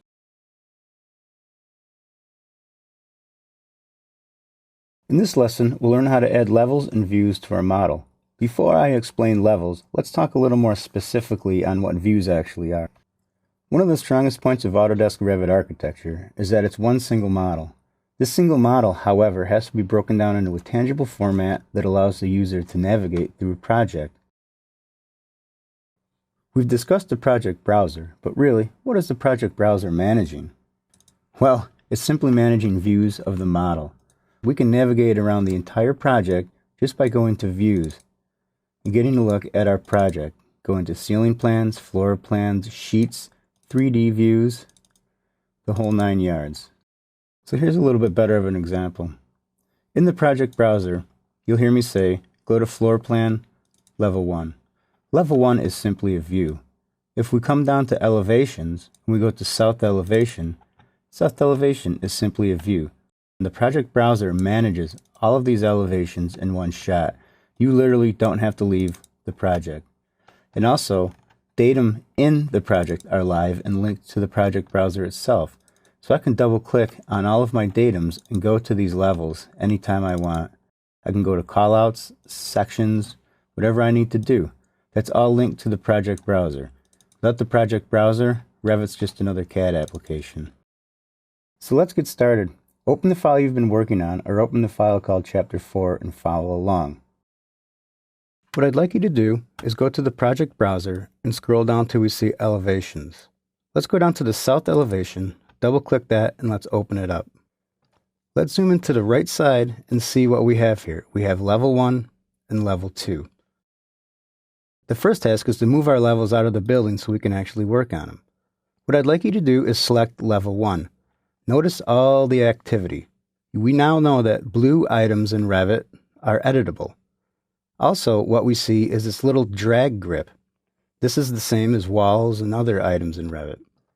If you hold on to this drag grip and drag it out, we'll get it right out of the building. What I do a lot of times is I hold down the pick button, and then I actually take my middle finger and I wheel out a little bit so I can see everything.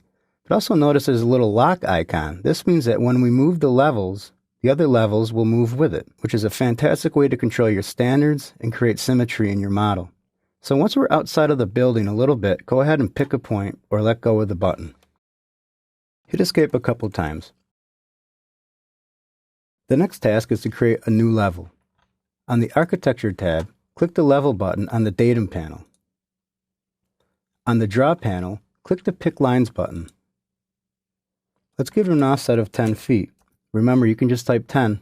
Now, just like anything else, what we want to do is we want to hover over the top of Level 2. Notice we get a temporary construction line that shows up. Once we see that construction line, pick Level 2. Do not send it down. Send it up. Zoom out a little bit and pan down. With the level command still going, let's make up to Level 7. So hover over the top of Level 3, pick it, because it's Level 4. Hover over the top of Level 4 and pick that, Level 5. Do the same for Level 5. Do the same for Level 6. Then hit escape a few times. Now, in your project browser, scroll up to Floor Plans. And if you look at all the levels we have now. Once we made the new level, it added it to our project browser. It also added ceiling plans as well. Now, let's make some adjustments to our levels. Let's zoom in on Level 7 and select the level on the line right here. What we can do is we can actually rename it or even give it another elevation. So for Level 7, let's click on Level 7 and let's call it Parapet. And then hit Enter. Revit will ask us, do we want to rename corresponding views? That means in the project browser, do we want to keep the same name as the level? I would say 99% of the time we're going to want to say yes. Now on the parapet level, let's click into the datum and let's type in a new increment. Let's give it 52 feet and hit Enter. It's going to drop our parapet level down to 52 feet. Another thing we want to do is maybe get this parapet level out of the way of the level below it. What we want to do is select the line, and notice in the middle here, there's a little Add Elbow button. Go ahead and pick Add Elbow, and now we can make an adjustment. We get 2 more grips to move this thing around a little bit. So I'm going to pick this grip right here, and I'm going to drag it up so the parapet's above. I'm going to move this grip over, and I'm going to move this grip over just to make it look a little more aesthetically pleasing. If we click off of it and zoom out, we'll see now that we can see Level 6, which we're going to name now Roof. Go ahead and select the line for Level 6 and call it Roof, and hit Enter. Yes, we want to rename corresponding views. Go ahead and hit escape a couple times. Let's go to the other end of this, and let's turn on these as well. Let's select the line. Notice that we have no elevation, no datum, no name. We can turn that all on in one shot by clicking this little pick button right here. We might as well add the elbow now and move this up out of the way and move in our grips. Go to the roof level and turn that on. Now we're rolling. By understanding what views are and knowing how to add levels, we're getting a fantastic look at how Revit functions.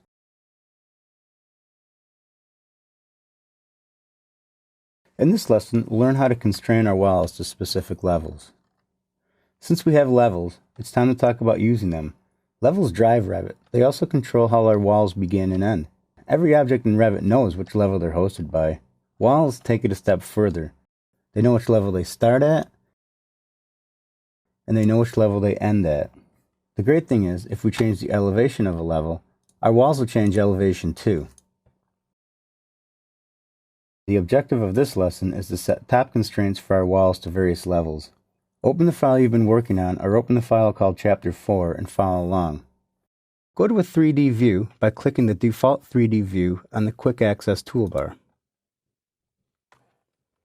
Spin around by holding the Shift key and the wheel button so that your building is facing in this direction. If you hover over one of the walls on this wing, you can hit your Tab key and it will highlight all the walls. Now, don't just select the wall and hit Tab or it'll do absolutely nothing. Hover over the wall, don't pick it, hit Tab, and then select it. You'll select all the adjoining walls. What we want to do now is zoom in, holding down the Control key. Make sure you have a little plus sign next to your cursor. Select this wall, this wall, this wall, and this wall. And then select this wall, this wall, this wall, and then, if you can, this wall. Notice I zoomed in and out, but never took my finger off the Control key. Now, basic wall, multiple types selected. What we want to do is come down into our instance parameters and change some variables. The base constraint is level 1. We know that. We drew our walls on level 1. We don't want a base offset. But now the top constraint, we had no idea how high these walls are, and at the time we didn't know or care. The top constraint is going to go all the way up to level parapet. Now that we've selected top constraint, parapet, we see that these walls go all the way up to that level. If we change the increment on our parapet to say 60 feet, these walls will suddenly be 60 feet. It looks great, but let's keep going. Go to Elevations, South Elevation. What we want to do is add a couple more levels for our west wing. It's great that our east wing's all set, but our west wing needs a little help now. So what I'm going to do is scroll over to level 4. Let's right-click on level 4, and let's create similar. On the Draw panel, click the Pick Lines button. On the Options bar, let's get an offset of 4 feet. Let's offset level 4 up 4 feet. And let's hit Escape. It calls it level 8 just because it doesn't know what else to call it. Obviously, we know we can rename it. Right-click level 4. Let's go create similar. On the Draw panel, click Pick Lines. Let's give it an offset of 2 feet. Let's offset another level up from level 4, 2 feet, and hit Escape. Let's select level 8 and uncheck Hide Bubble. Let's select level 9 and uncheck Hide Bubble. Let's go down to the other side of our building and hit Escape. Now that we're done to this side of the roof, let's go ahead and select this level right here. Let's show the bubble. For level 8, let's change this name to West Parapet.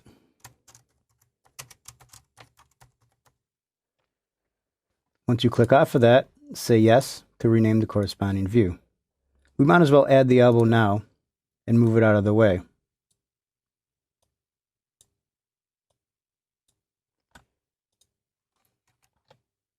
The one below it, level 9, let's turn that bubble on. Let's call that West Roof.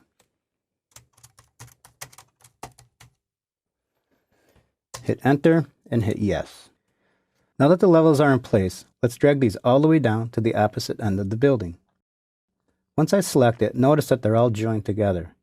Select this little grip icon, pick it, and hold it down and let's start moving the stuff to the left. Again, if you keep your finger on the pick button and use your middle finger to roll out on your mouse, you can hold down the mouse to pan it without letting go of the pick button.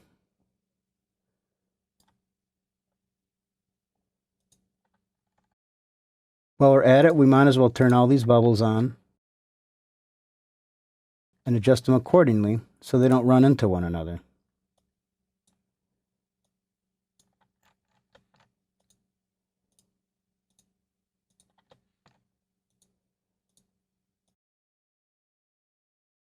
Let's add one more level. Right-click on level 3 and go to Create Similar. On the drop panel, click the Pick Lines button. Let's give it an offset of 2 feet. Let's offset level 3 up 2 feet and hit Escape a couple times. Select our new level. Let's show the bubble. Let's call it Corridor Parapet.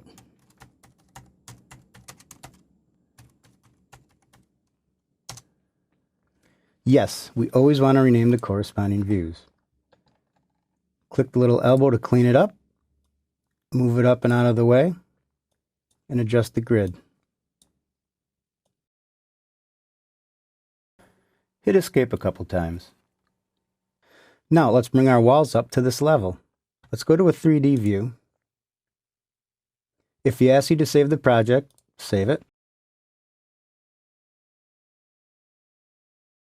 By holding on the Control key, pick this wall, this wall, this wall, this wall, this wall, this wall, and this wall. In the Properties dialog, let's set the top constraint to up to level west parapet. Hit Apply. Now your walls now go up to the west parapet. Let's select the corridor walls by holding down the Control key. Select this wall, then this one, then this one. Select this wall, then this one, then this one. Top constraint wants to go up the corridor parapet. Hit Apply. Also, select this wall, then this wall, and send that up the corridor parapet as well.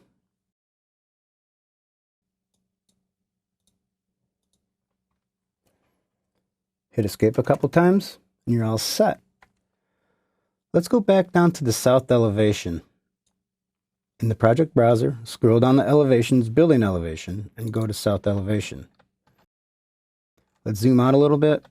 All right, now that looks like a pretty good elevation. Now that the top of our walls are to the proper levels, we can get back to the daily function of building a model. Levels are out of sight, out of mind, which in this case isn't such a bad thing.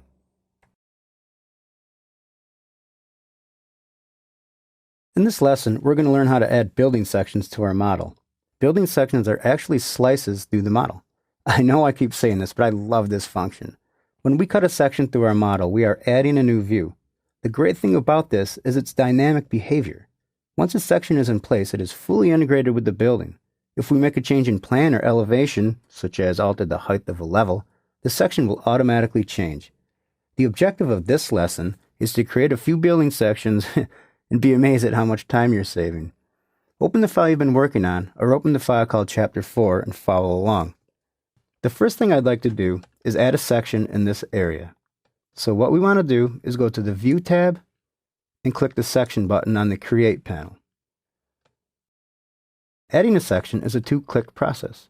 What we're going to do is pick a first point here and then pick a second point down here. So let's go ahead and pick a point right about here. Let's move our mouse down the building, down the building, down the building, till we're past the bottom, and pick that point. Now let's examine our section from head to tail. Let's zoom in on the head. We'll talk about this when we get to the tail, but let's talk about this right now. You can always flip a section to look 2 ways into a model. There may be a time where you add a section where it never even finds the light of day, in that you don't put it on a sheet, but you're just using it to look through your model. What we can do is flip it. So go ahead and click the Flip Section button, and our section is flipped into the direction that I'd like it to be in. Let's scroll down the section a little more until we arrive at the middle. You see this little Gap in Segments button. What this does is it allows you to chop out the section so it's not in the way or crowding up your model. I'm going to move this little grip up to about here. Now I'm going to move my little grip down to about here. Traveling down the section, we have what we ignored up top. This is Cycle Section Tail. Click it once, nothing.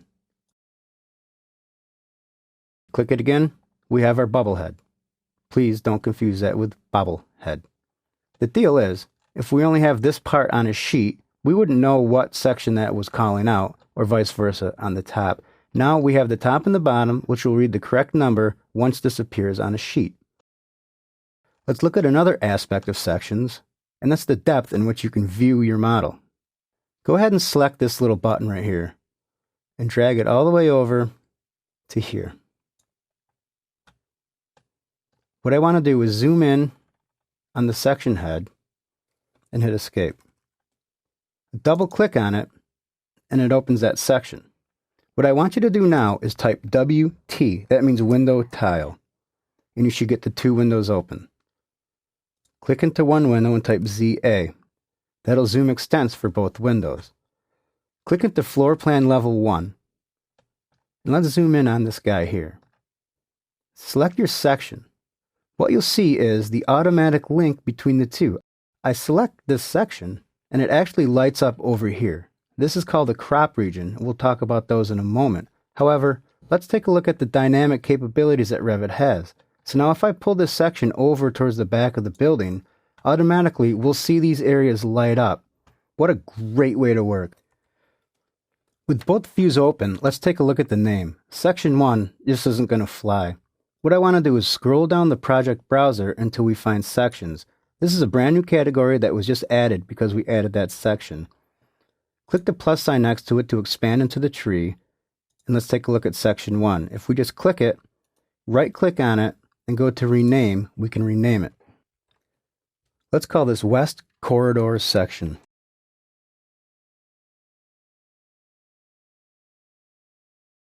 And click OK. Let's make West Corridor Section the full screen. All you got to do is double click in the blue area and it expands it. And let's take a look at the section. Now, our view control toolbar and our graphics are controlled for this view and this view only. For example, if I change my detail level to fine, that has no relevance to any other view. It only controls the graphics of this view. What I'm going to do is grab these levels, and I'm going to drag them out of the way a little bit so it looks a little neater. Also notice that all those adjustments we made in the other view didn't update here, because we wouldn't necessarily want to. We might even want to turn some of these off, but let's leave them all on for now. Let's go back down to Floor Plan Level 1. On the Quick Access toolbar, let's click the Close Hidden Windows button. Let's hit the Save button. Slice and dice, we call it. It's so easy to create a section, you're going to find that you cut sections all the time. That means more information on your construction documents, and you are ensured that your sections are completely accurate.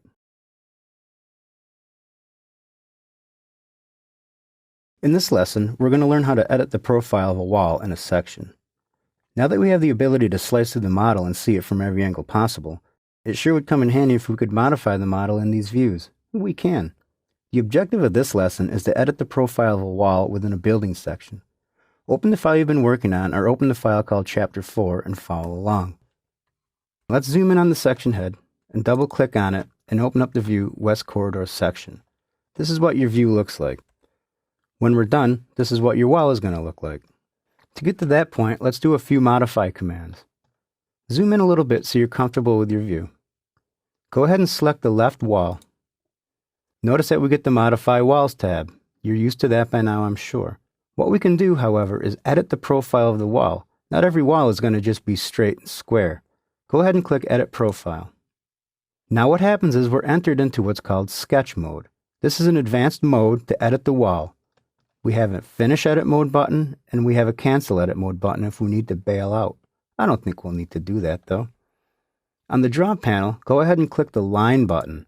What we're going to do is we're going to redraw the perimeter of this wall, and then the wall will be kind of an upside-down L shape or a half a T.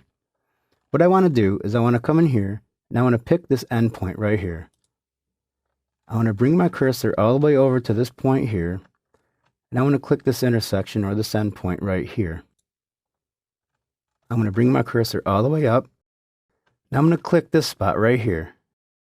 Not the top, but the parapet level. Pick that point and bring your line all the way over to this point. And hit escape a couple times. In Revit, if you're in sketch mode, you have to form one continuous loop, which means this line is an offender. It has to go. We know a couple tools for that though.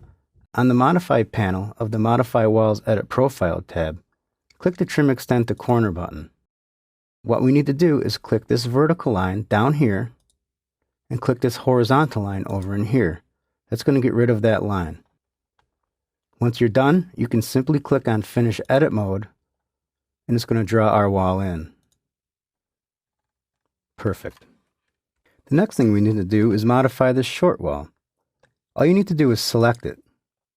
Grab the grip and drag this wall all the way up till it meets that level. Not too hard. Under Floor Plans, let's double click on Level 3. This is a plan view for Level 3. Let's zoom out a little bit and hit Escape. Let's change the detail level to Fine. Let's scroll down to the bottom here and let's add another section. Typical of Revit, there's multiple ways to do things. To add another section, we could right-click on this section and create Similar. We could go to the View tab and click Section, or Sections is so common, we can even go to the Section button on the Quick Access toolbar. Whichever way you like to do it is the right way to do it. I'm going to right-click on this section and go Create Similar. I'm going to pick a point right here for the top of my section. I'm going to cross past this and pick a point right here for the other side of my section. With the section still selected, let's scroll down into the properties and take a look at it. Here's a view name, Section 1. We don't want that. Let's rename it to West Wing South Wall Section. West Wing South Wall Section. Hit Enter. Hit Apply. And you have another section. Well, I suppose that was a couple lessons wrapped up into one. We got to find our section, we learned a pretty handy wall modify tool, and we got to view the properties of a section in Plan.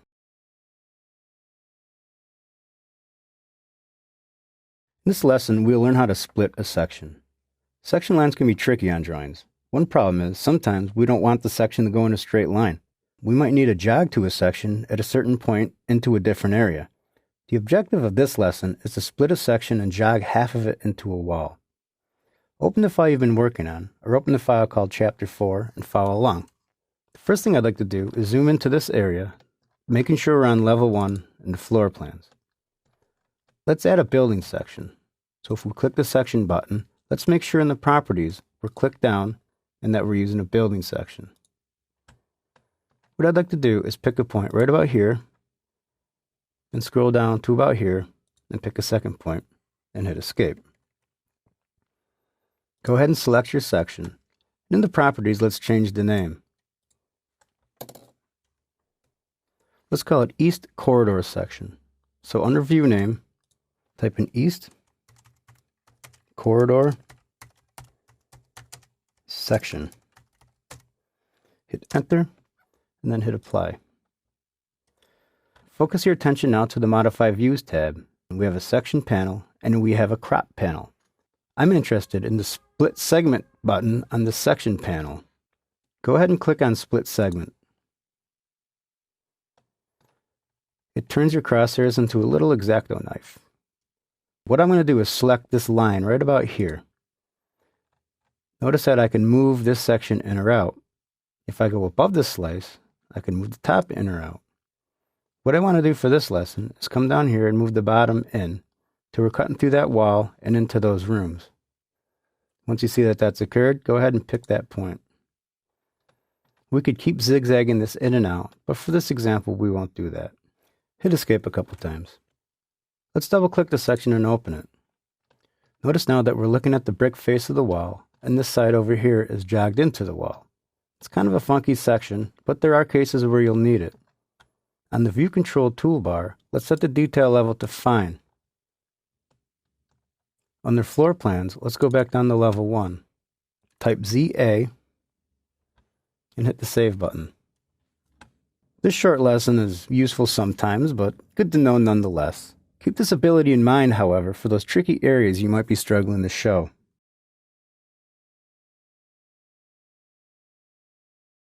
In this lesson, we're going to create some callouts. Yes, callouts are still just another type of view. In fact, they are very similar to a section. What a callout does is takes an area of a view and creates a new view by enlarging the scale of the area. Just like a detail, callouts are dynamically linked to the original plan or section in which it was created. The objective of this exercise is to create a callout for a section in the lavatories. Open the file you've been working on or open the file called Chapter 4 and follow along. In the project browser, let's make sure that we're on floor plan level 1. I'm going to zoom in on this area here and I'm going to open up this section. This is the section corridor entry section. What I want to do is I want to get a little more detail up in this area. So I'm going to add what's called a callout. On the View tab, on the Create panel, click the Callout button.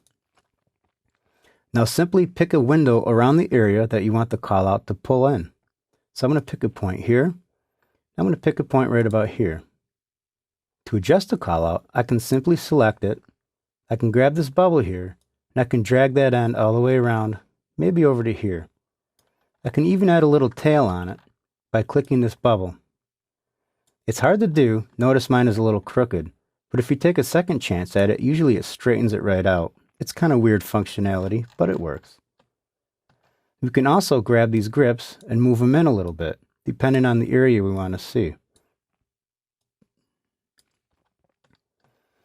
We can move the callout down based on that. Let's go ahead and open the callout up. Hit Escape a couple times, then double-click on the bubble. In the project browser, let's take a look for it and see what to rename it.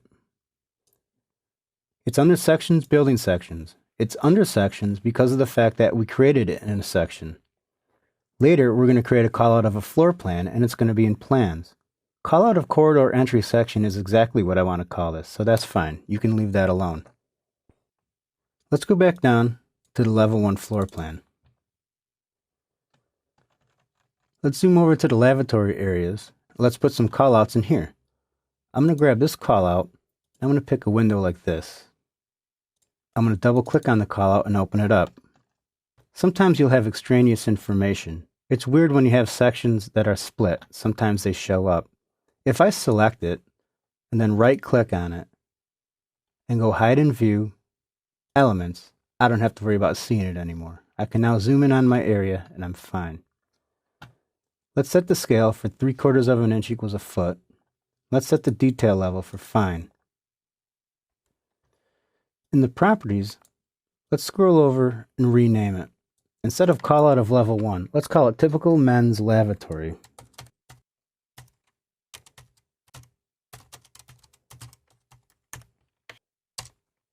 We can hit apply.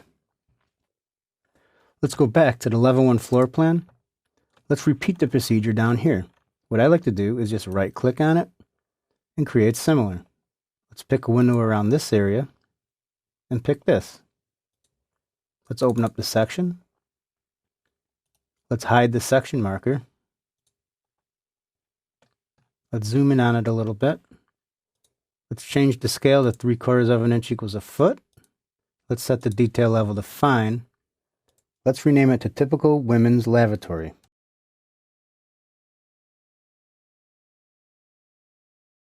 Click apply and we're good.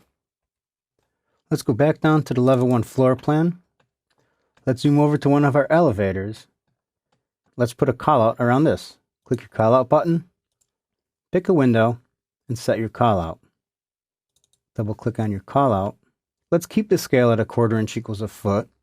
Let's change the detail level to fine. Let's rename it typical elevator shaft.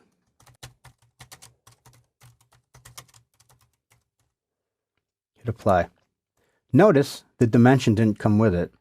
I use callouts a lot. What a great way to display information in tight areas. We can really start to drill down into detail now. Remember, a callout is just another view. Any information you add here is updated everywhere. In this lesson, we'll be adding a perspective camera view. Similar to the creation of sections and callouts, we have the ability to add a perspective view from anywhere in the model. And this gives us the advantage to include an isometric view with any situation we deem suitable for more information. The objective of this exercise is to add a perspective view to the model. Open the file you've been working on, or open the file called Chapter 4 and follow along. In the project browser, make sure under floor plans that you're in level 1. What I'd like to do is add a camera beaming down this hallway. To do that, we go to the View tab, and under the 3D views, there's a little drop down here called Camera. Click the camera button, and what we have to do is 2 clicks. One click is where you're standing with the camera, and the other click is how far into the model you want to see. So I'm going to go right about here.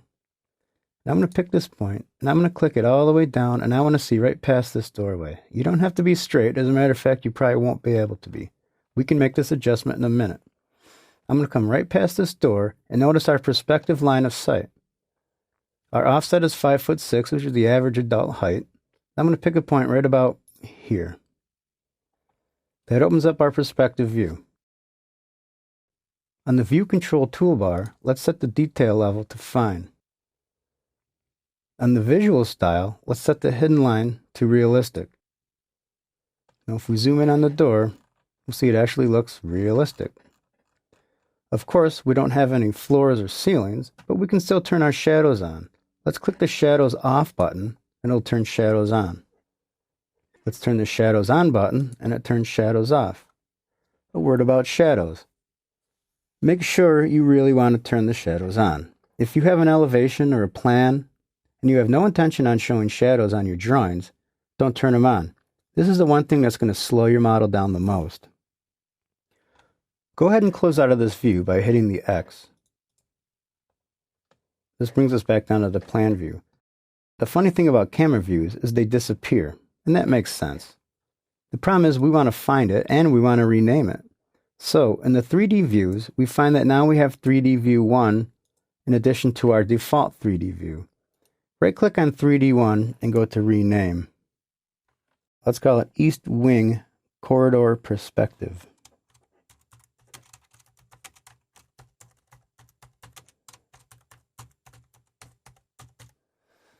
And let's hit OK. The problem is if we want to make adjustments, we still can't see it. Right-click on East Wing Corridor Perspective. Let's go up to Show Camera. Now we can see the camera.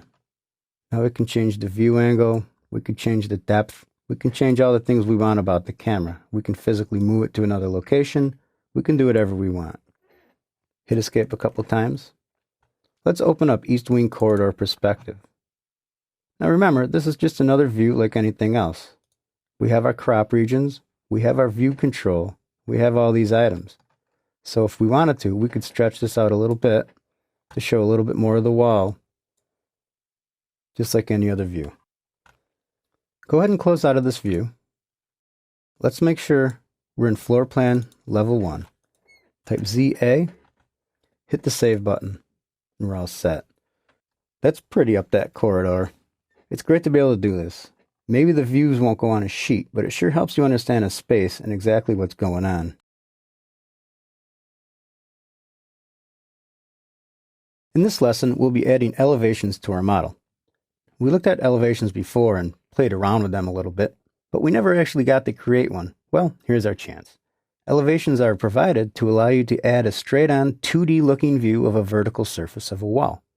They are easy to place as well. The objective of this lesson is to create a few elevations and modify the elevation marker properties. Open the file called Chapter 4 and follow along. The first thing we need to do is zoom in on the corridor and make sure that this elevation marker is gone. Make sure you're on floor plan level 1 and follow along. Pick a window around the marker in this direction. Hover your mouse over it till you get the move sign and pick a point. Notice that you can freely move it. Zoom out by using your middle finger on the wheel button. And pan over, and let's put this somewhere where it's going to be a little more useful. Hit Escape a couple times, select the little hat just to make sure that we're looking at the model, and we are. As a matter of fact, why don't you open it right up just to make sure we're looking at the back of the wall. What's nice about sections and elevations is the fact that we can double click on any one of these sections and go through the model. We can double click on this section and get right to any point of the model we want. Under floor plans, go back down to level 1. On the View tab, let's go to Elevation.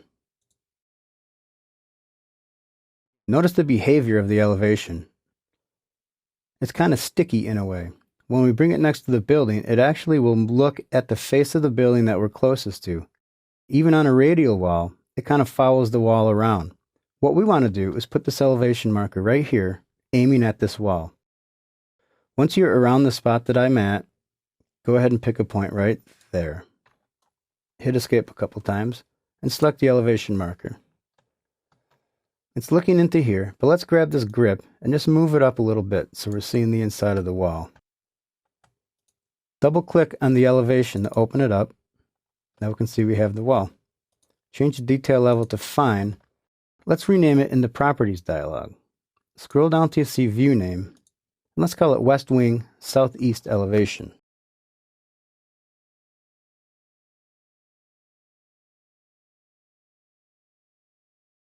Hit apply. The next task is to add an interior elevation. Let's go to level 1 under floor plans. Let's zoom out a little bit. Let's go to elevations again, but this time in the properties for the type selector, let's go down to interior elevation. Notice it's round. What I'd like to do is place this elevation right here so it's pointing upward. Pick that point and then hit escape. Zoom in on the elevation and select the little helmet. Zoom out and just pull in the extents a little bit. This gives us a look right through the entire corridor. Let's bring it in just a little bit so we don't have any gaps and we can see the back wall here. Now that your elevation's in, notice that it says elevation 1-A there. It's kind of in the way. We can change that, but let's go to the elevation first by double clicking on it. Make sure we have everything we need. We do. We have our first floor. We have a lot to do, but this is a great start. While still in the elevation, let's scroll down in the properties and give it a new name. Elevation 1 doesn't quite work, so let's call it East Wing Corridor North Elevation. East Wing Corridor North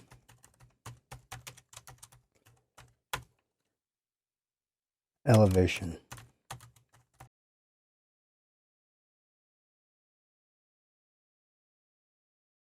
Let's make some more elevations, shall we? I'm going to go all the way over here to the east radial entry. Now I want to add some elevations. So, if I click my elevation button, let's make sure we're on interior elevation, and to get it set, I just want to beam it at this straight wall. If not, it might be a little bit askew if we try to beam it at another wall. So I'm going to pick this wall here, and I'm going to hit escape. I'm going to zoom in on it.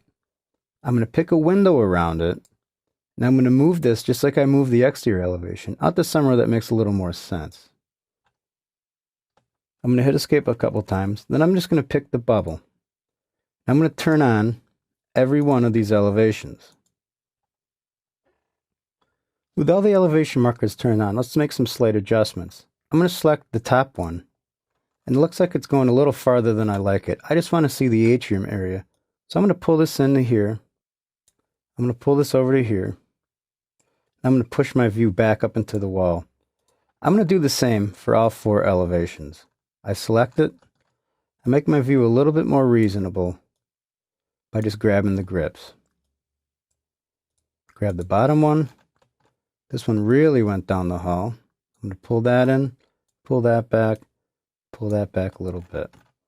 I have one left. I'm going to select it. I'm going to pull in these elevations. This one maybe will go past the wall. How does that sound? Perfect. Hit escape a couple times. Next thing we have to do is name them. I'm going to select this top elevation. And I'm going to come over here and I'm going to give it a name. Instead of elevation 1A, I want to call it East Wing Entry North Elevation.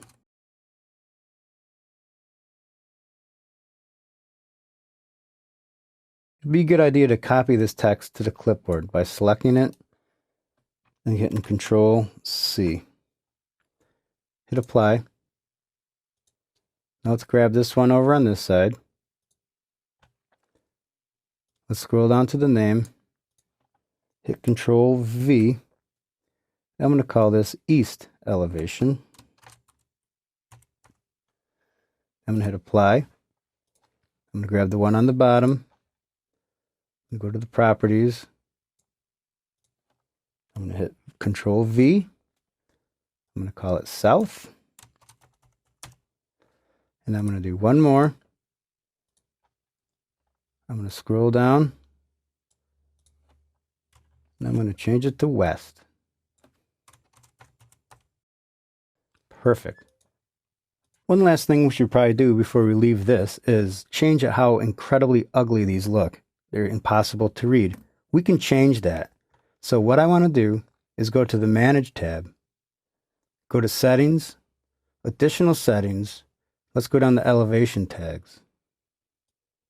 The elevation mark for the tag, so let's change it to 1/2 inch circle. So now we know that the type is a 1/2 inch circle, and we can change what this is. We want to change this tag, elevation mark body circle detail number. Hit OK.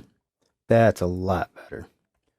What's going to happen is, once these views are put on the sheet, this is going to read the view number, and this is going to read the sheet name in the middle. Much more streamlined and efficient. Elevations are crazy useful, and add another level of coordination to our construction documents. Use them often, but please name them in the project browser.